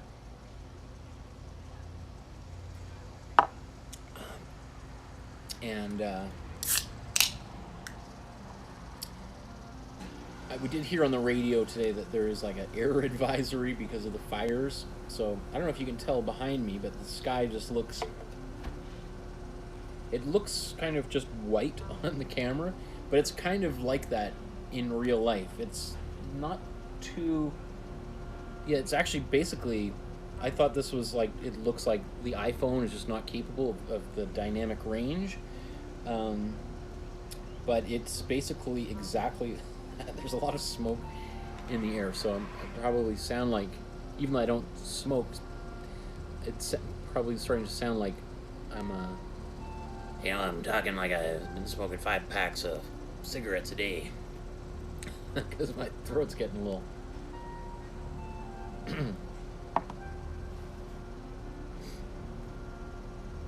Okay. Just making sure everything's working here. I had this other camera shut off, and sometimes when that happens, my other microphone mutes for some weird reason, so it sounds like everything's still working. Okay, so let's continue here. This is Richard. Here's a study of Magritte's La Bonne Aventure, and I'm actually not necessarily familiar with this painting.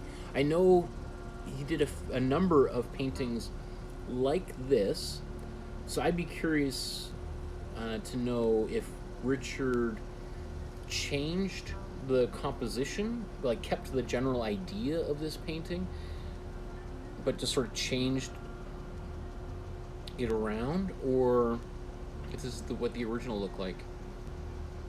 I don't know if I don't think, I'm gonna just make a note to myself, because I don't think I had planned on doing a Rene Magritte painting, so I'm just gonna go make a note here, because I'm also a big fan of Rene Magritte. I think he's quite popular for good reason. There was an excellent show of his at the LA County Museum of Art right before he moved from Los Angeles to Vancouver here. Just gonna write this down. Yeah, anyway, let me just look at your painting again, but I appreciate the idea here. Dolores says your air quality is 8 there right now. It is clear here in Vancouver today. So interesting, the air quality in Vancouver was actually quite good until we left, and I heard it got bad, and then here was really good as soon as we got here. Now I think it's getting worse. So for those of you who don't know, there's been huge fires in the forests in British Columbia and California. So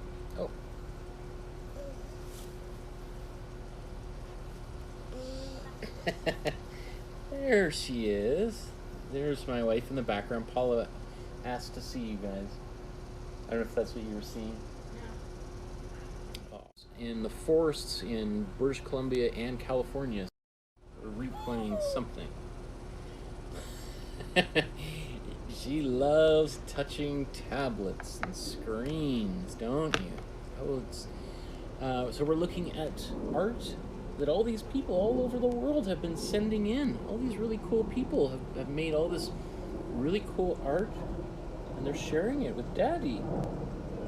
Isn't that neat? Kiss the hand. Yeah, you're so adorable. This is our daughter Edie, and she turned 2 years old yesterday. She's all big and grown up. Yeah. So what do you think of this one? This is a painting that Richard did. Isn't that cool? Look at that. Isn't that strange? It looks like the stars, the sky is inside those buildings. Paula asks, can she walk yet? She can, yep, she can walk and run and loves to splash. Here, maybe I'll pass her back to Mommy because I think she's getting a little fidgety. You guys.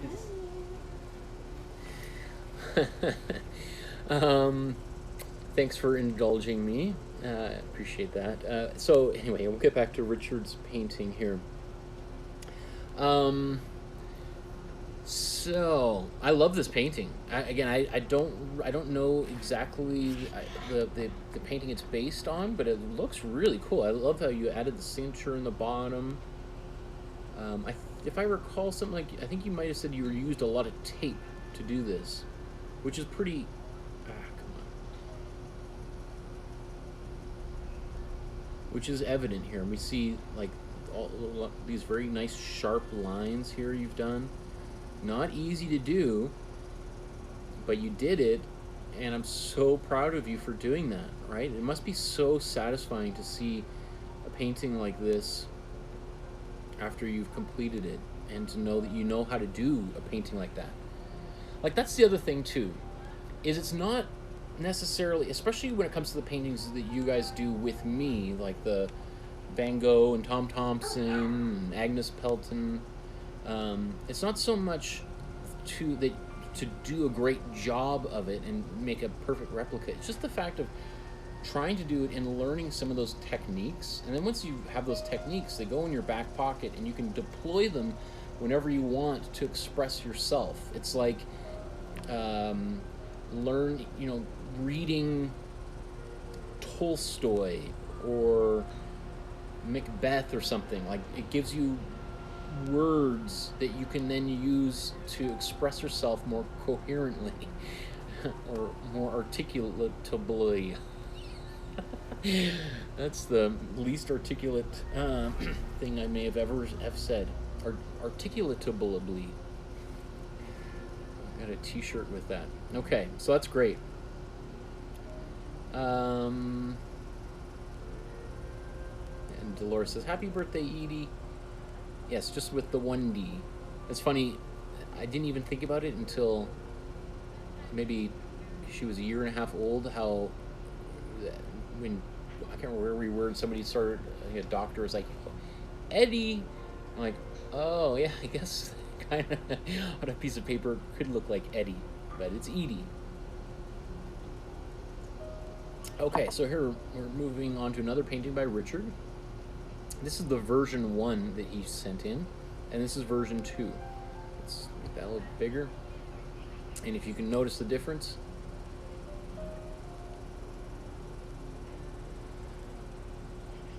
So, obviously the main thing here is he added this meteor. I'm trying to remember, I think he said something like it just felt a little bit unfinished. Let me get this out of the way. And added that meteor. Is it just me, or is it just the photo? But does it not seem like the sky also was worked a little bit more? Like, I just feel like, I don't know if it's just, again, photo could be just a bit darker in the next one, but not only, I feel like that. Maybe, Richard, did you add a blue over the whole thing? Because I do feel like it just looks, this looks more finished, and I feel like you've done more than just add a meteor going through the sky here. Things look a little bit darker, which makes more sense because it's nighttime, right? Well, I guess you could see meteors in the daytime, but they'd have to be probably a bit of a too scary size to see if you were to see a meteor going through the middle of the air.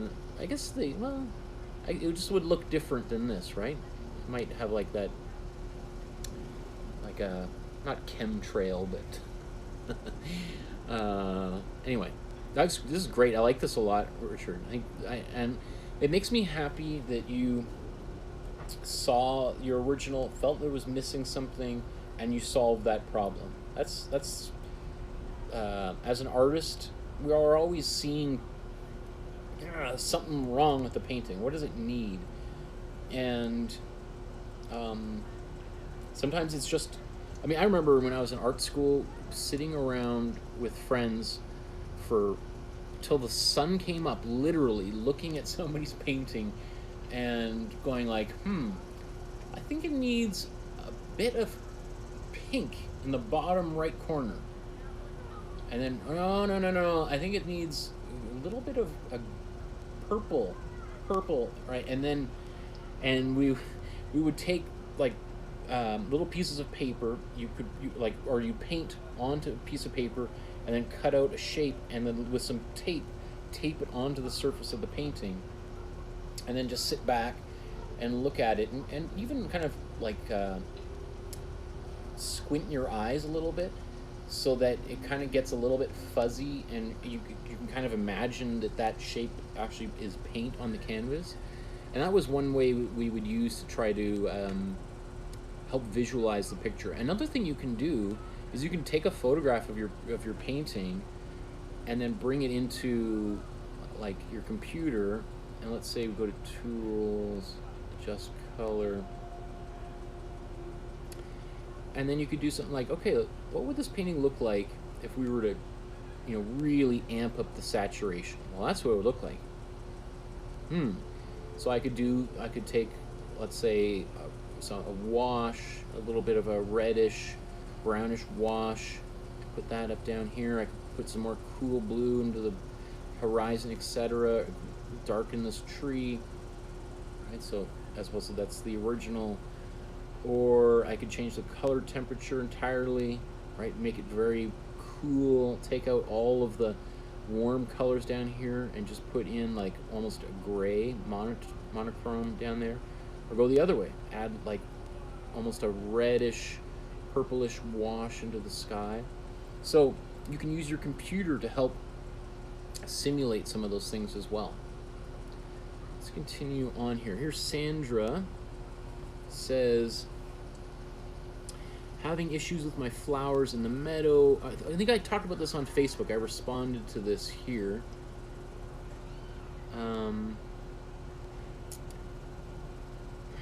So let's just look at this one here. I'll probably now contradict what I wrote in the Facebook post. I don't even remember what I wrote there. I think I probably said maybe a little bit colder colors here and warmer colors down here.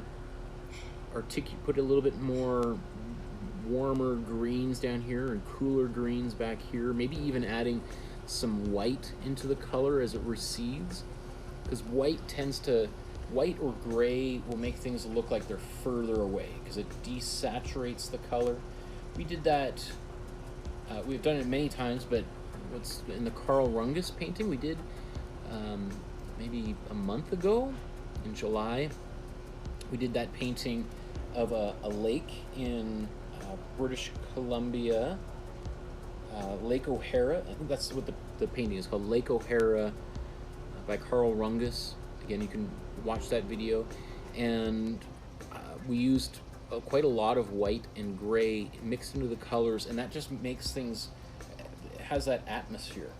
Like even if you look in the video behind me, like so on my face, there are some blacks and dark, sharp colors. But as we go in behind, even the darkest area and the trees behind me is not as dark as like a shadow on my face, right? Because if we were to paint this, I would be using saturated colors on my face and my body, but in behind I would just mix some white or gray into those colors, and that'll give the illusion that there's atmosphere, that there's particles of air and water and other things in the air that are diffusing the light and making it look desaturated.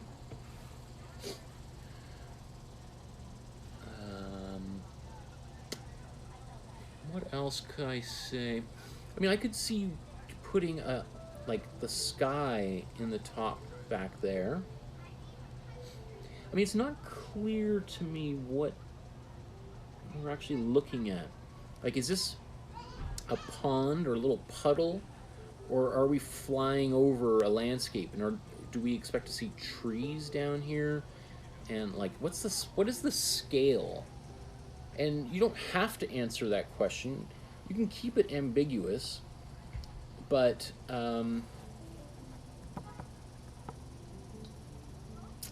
like this style that you've got here, Sandra, reminds me of, well, it reminds me of a few people, but like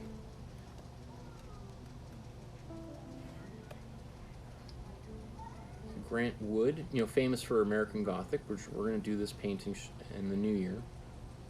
I think December or January, I can't remember. But you could see Grant Wood is famous for that American Gothic painting, but you can see like his style, this, they call it like this regionalist style. I don't know why this is being so weird. There we go. These very, like this reminds me a lot, like this painting was made probably in the 1920s, but it reminds me a lot of video games today, right? Like if you made a video game that had the same kind of shapes on it, you would be like, oh wow, look how radically new this is. And you'd be like, no, this is based on Grant Wood's paintings from 100 years ago. But this is the kind of style that, like, when I'm looking at yours, I almost imagine seeing these like round clumps of trees.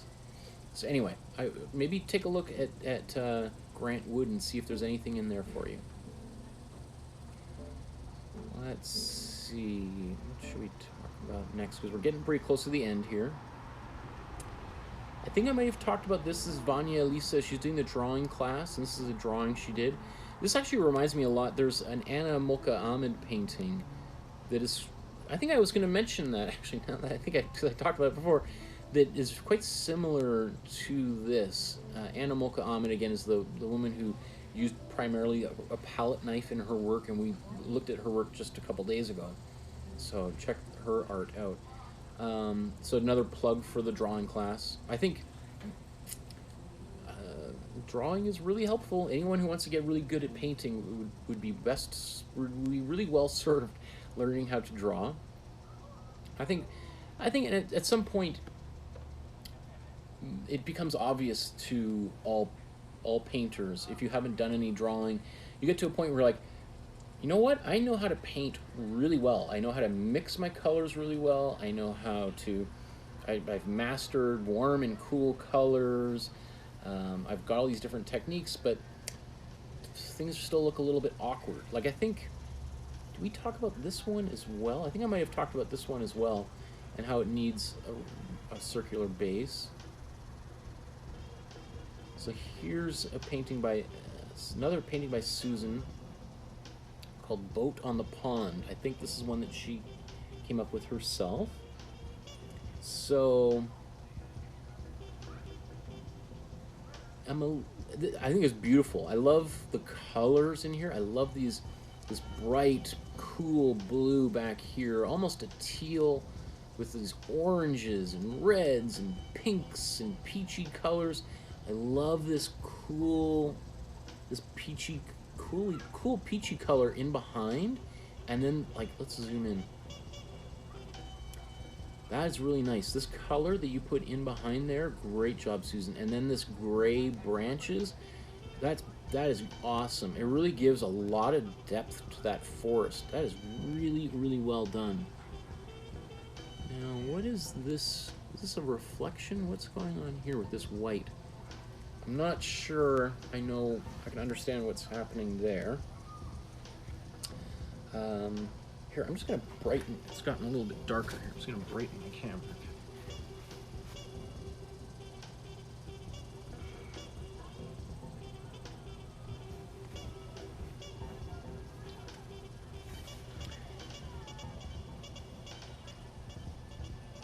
Okay, I think that helps. Maybe I'm not so bathed in shadow and you can actually see my eyes a little bit, perhaps.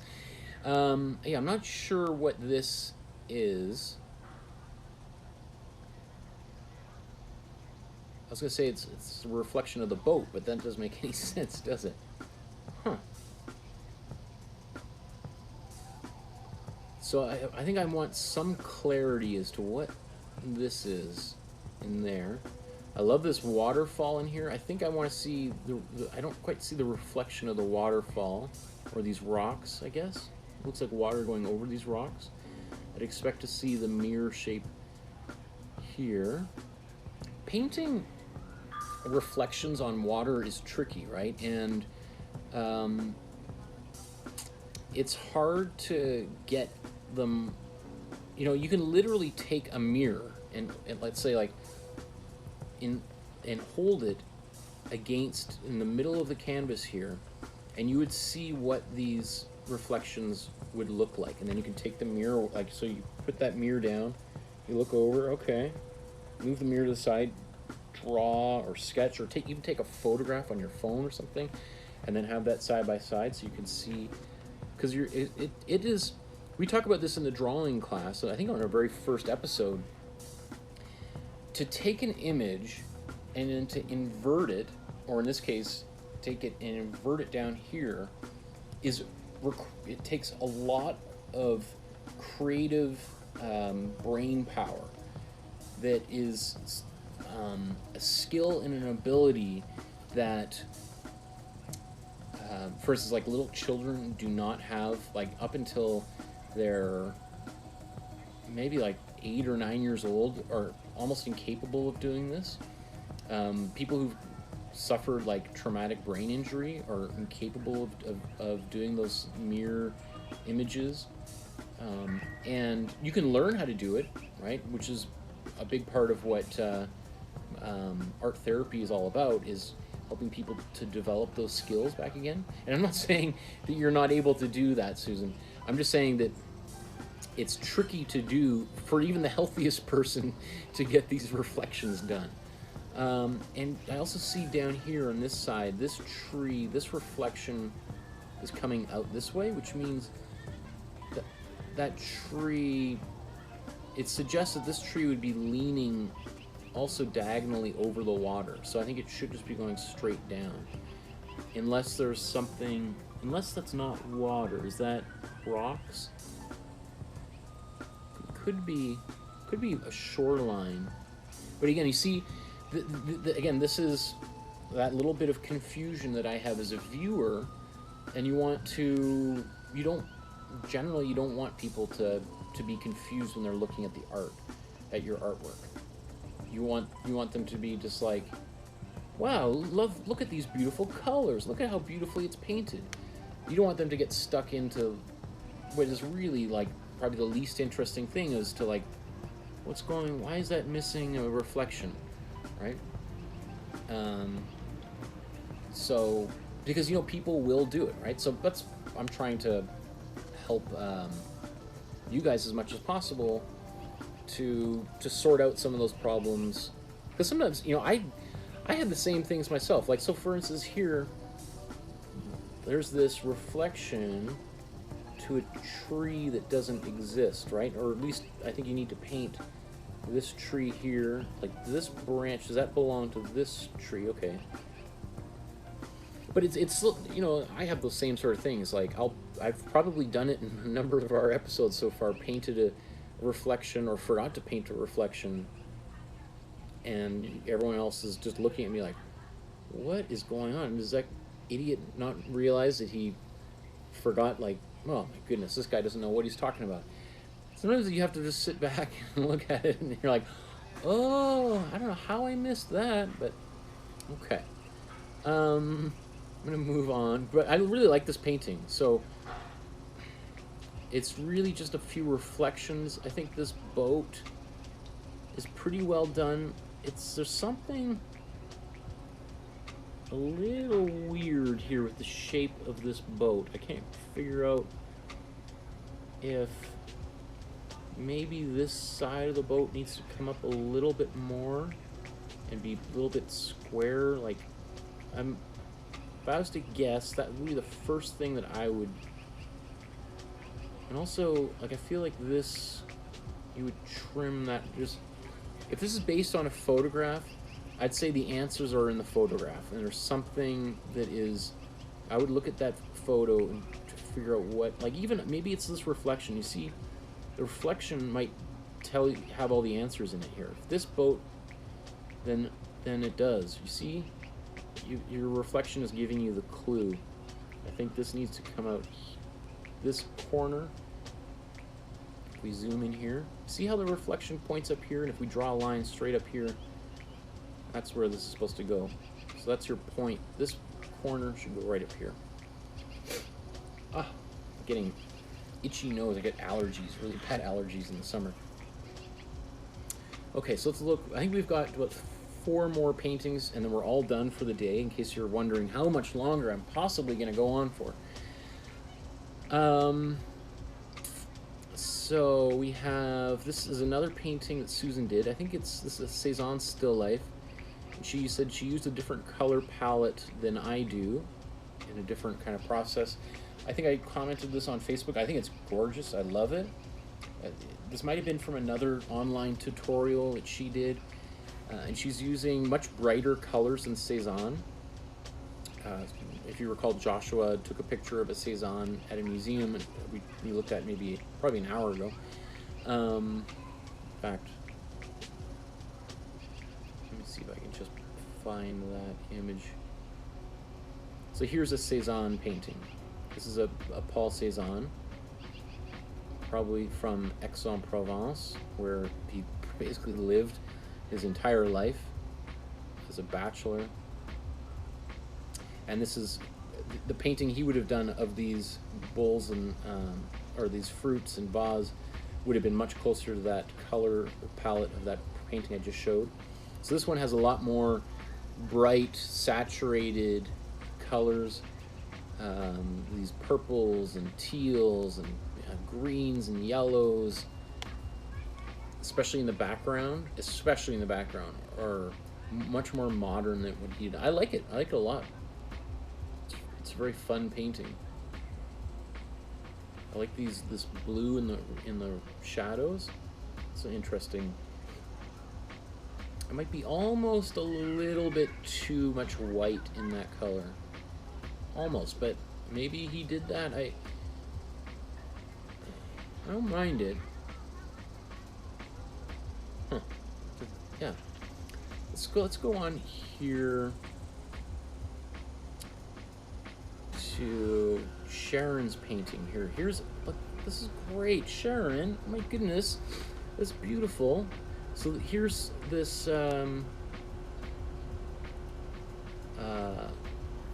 this landscape. Like, that is fantastic. Wow, I'm blown away. I love these. So this is right when I was talking about. Remember how if I was to paint me right now, I would have the darkest colors and the most saturated colors up close, like on my face and my hair, and then as we go in the background, we add more gray and white. So here's exactly what Sharon's done here. Perfect example of it, right? We've got these branches here. I mean, it's almost hard to believe this is in a photograph, isn't it? Right? Isn't it so gorgeous? We've got these darker colors in the trees in the immediate foreground, right? We can see the detail in these, like the pine needles. And then and of course we don't see any details of any trees. We don't even see any trees at all in the background. We imagine that there's some kind of vegetation on them. It's not the moon, right? So And then this water here, these horizontal lines help kind of our mind think of them as these receding planes going backwards. Really great job, Sharon. I've absolutely nothing to offer except praise here. The only thing I would say is, what is this shape here? That to me looks like, maybe that's another shoreline, or maybe it's a boat. This is Vancouver. It could be one of those oil tankers going through the harbor, or a but I think if that was me, I would either omit it or I would build it up like this kind of a shape, sloping up out of the water here. Otherwise, I think it's fantastic, and you should be super happy. Next here, Sharon's posted a commissioned portrait, her first commissioned portrait that she's ever done. And so here's the image itself. That is really cool. Well done, Sharon. Great job. That's where I want people to be able to get to, is to be painting paintings of their friends and family and their pets and things that are important to them. Maybe it's just for fun, or maybe you're getting paid for it, right? And the only way to get better at that is to just do it. So one thing you can do is you can take pictures of your friends and family from Facebook. They don't even have to know you're doing it. You don't even have to tell them you're doing it, right? You can take somebody's profile photo from Facebook, make a painting. You could literally print it out if you want. Take some, blow it up large. Go to your photocopy place. You could go to like a FedEx or UPS store or Kinko's, Staples, and you could ask them to help you print out somebody's photograph from the internet onto a piece of paper. They might say, oh, it's going to be really pixelated. You could say, oh, it doesn't matter. It just needs to be on photocopy paper, black and white. And then you can take that, put some carbon paper underneath it, and trace it onto a canvas and make painting after painting after painting based on that same image. And if it turns out great, you could say, hey, look, I made a painting of you for your birthday or for Christmas or whatever, right? Or your graduation or your anniversary. Maybe it's a couple, it's their wedding anniversary, etc. And you give it to them. If it doesn't turn out, you don't have to tell them, oh, gosh, I tried painting you 10 times, but it didn't turn out well because you've got a funny looking face. You're like, oh, that's, thanks for telling me. I guess now I just feel really awkward, right? If it doesn't turn out, then you can paint over top of it, or you can just you can just chalk it up to a lesson. But it turned out really well. I think it's really, really good. It's also got like a lot of personality into it. Like, it's interesting, clearly, Sharon, you made this painting, and so you are capable of doing especially lots of really good detail, and clearly you understand your relationships with hot and cold colors and detail, foreground, background, all that kind of stuff. So what am I going to tell you? I'm assuming, obviously, that this woman has, her hair is colored in different colors. We got, this kind of bleached hair on one side, maybe even her roots growing in on this side, and then this kind of dark purple or blue on this side, which is kind of cool too. Yeah, what am I going to say? I think there's maybe something about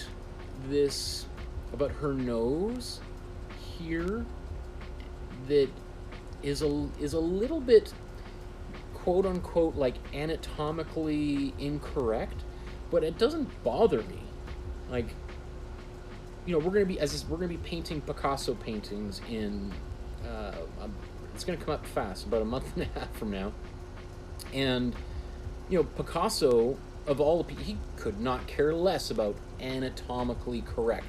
Even in many of it, like, he, just as a quick Picasso was a classically trained artist. His father was a very good artist, so he knew how to paint, and he could paint better than probably most people could paint. Realistically, he could paint a person that looked exactly like that person, but he made creative decisions to do things wrong, right? And culminating in cubism, literally moving somebody's eye to a different part of their face, right? So we have 100 years of people being fast and free with the rules of anatomy, and if it works in your painting, just because it's wrong anatomically, but if it works and it looks good, then what's wrong with that, right? So I like how this turned out. I like the look in her eyes. Like, there's an intensity to this portrait. You know, it's possible that the original person is like has a different personality than what we see in the painting. It might also be that your painting pulled something out of her personality that maybe she didn't even know was there, but something you see, or maybe it's purely by accident and you made a so-called mistake.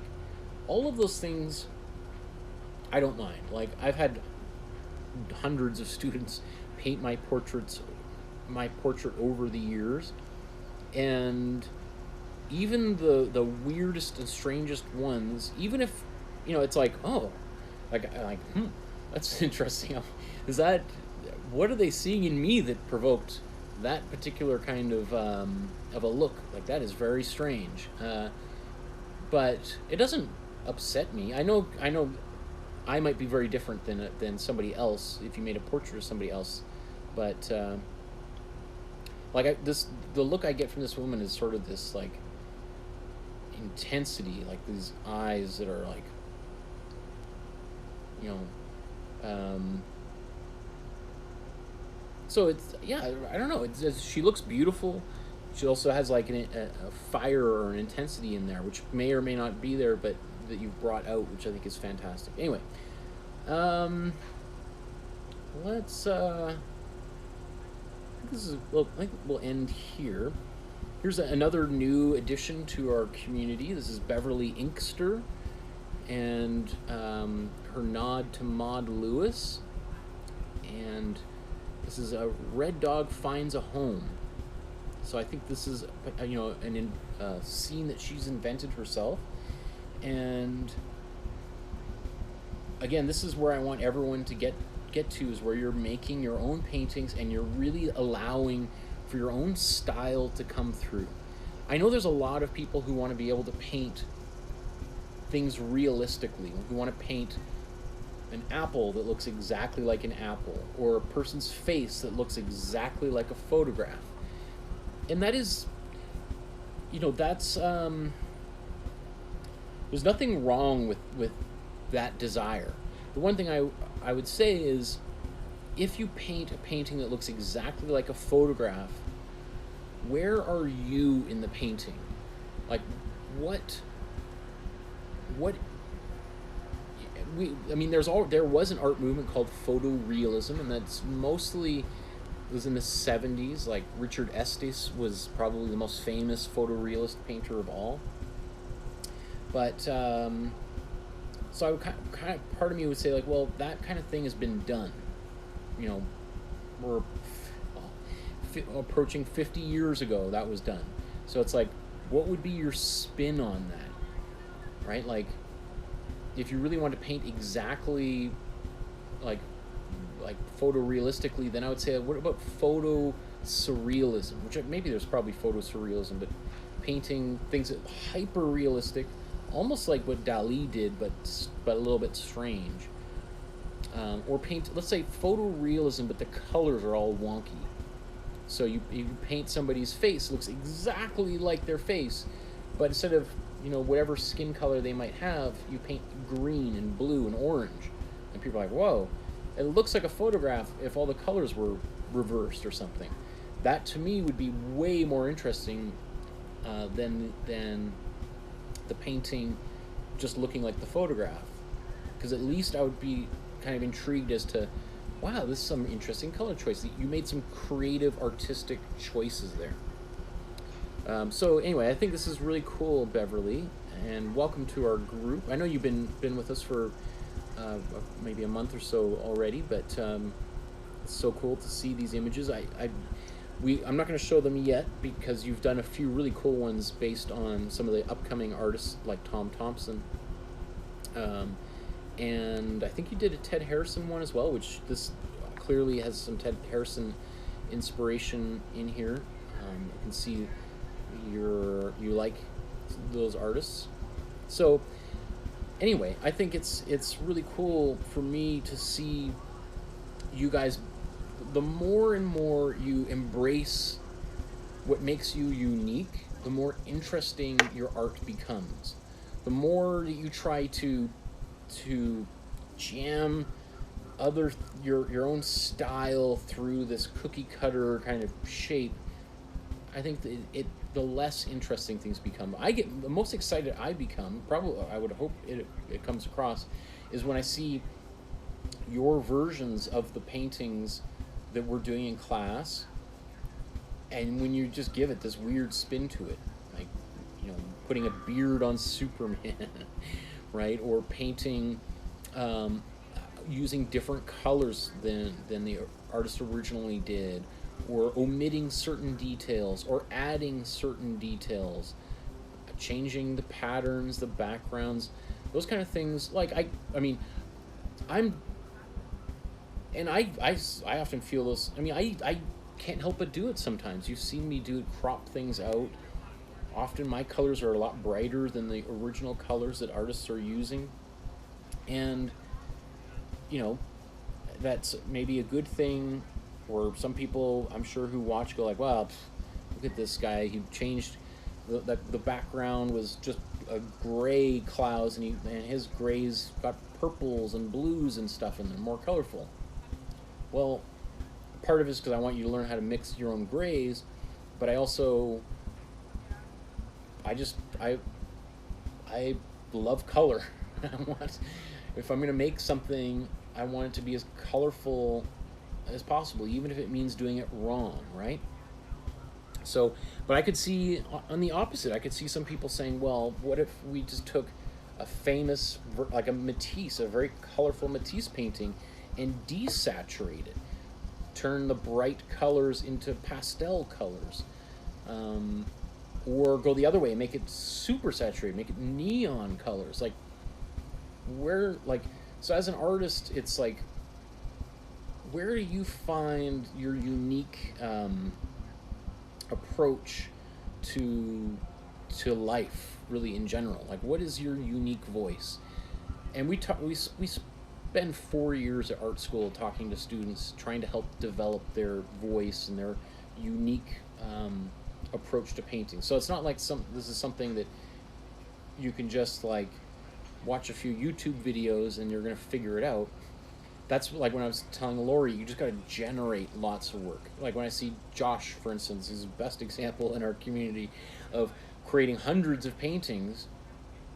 I think it's great to move through like lots of ideas and lots of compositions as quickly as possible and not get fixated on, like, so if there's a painting of yours that you're like, you've had it around for years and you just keep going, I would just say, take it, turn it, face it against the wall, stop looking at it, stop working on it, let it live its own life, and stop trying to shoehorn it into something else. Because now, if you've been working on it for years, it's gone through lots of different developments. A great example of this, and a painting that we're going to be making, a Picasso painting, is Les Mademoiselles d'Avignon. It's one of his most famous paintings, and maybe I'll just bring it up just...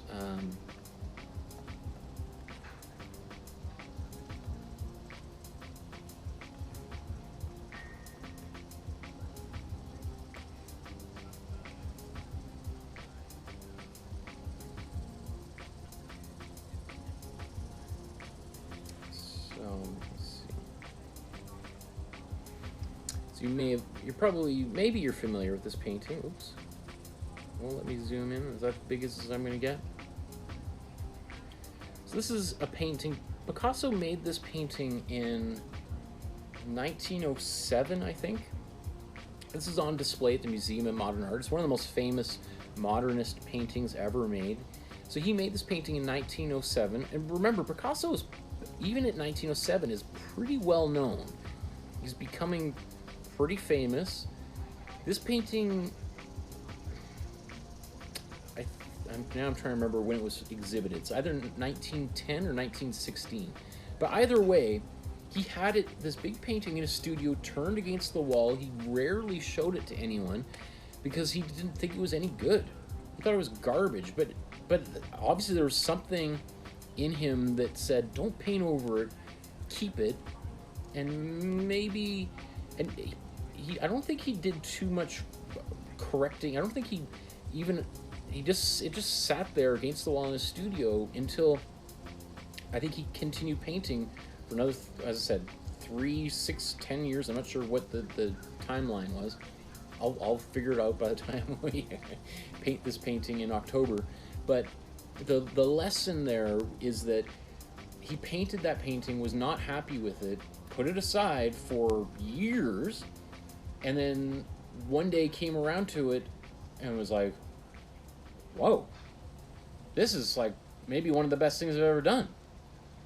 And that's what I suggest is happening with some of you, is you don't even, like when I said this, like, this is the painting you want to make, and you keep making this, and you're just so frustrated because this is what you want to make.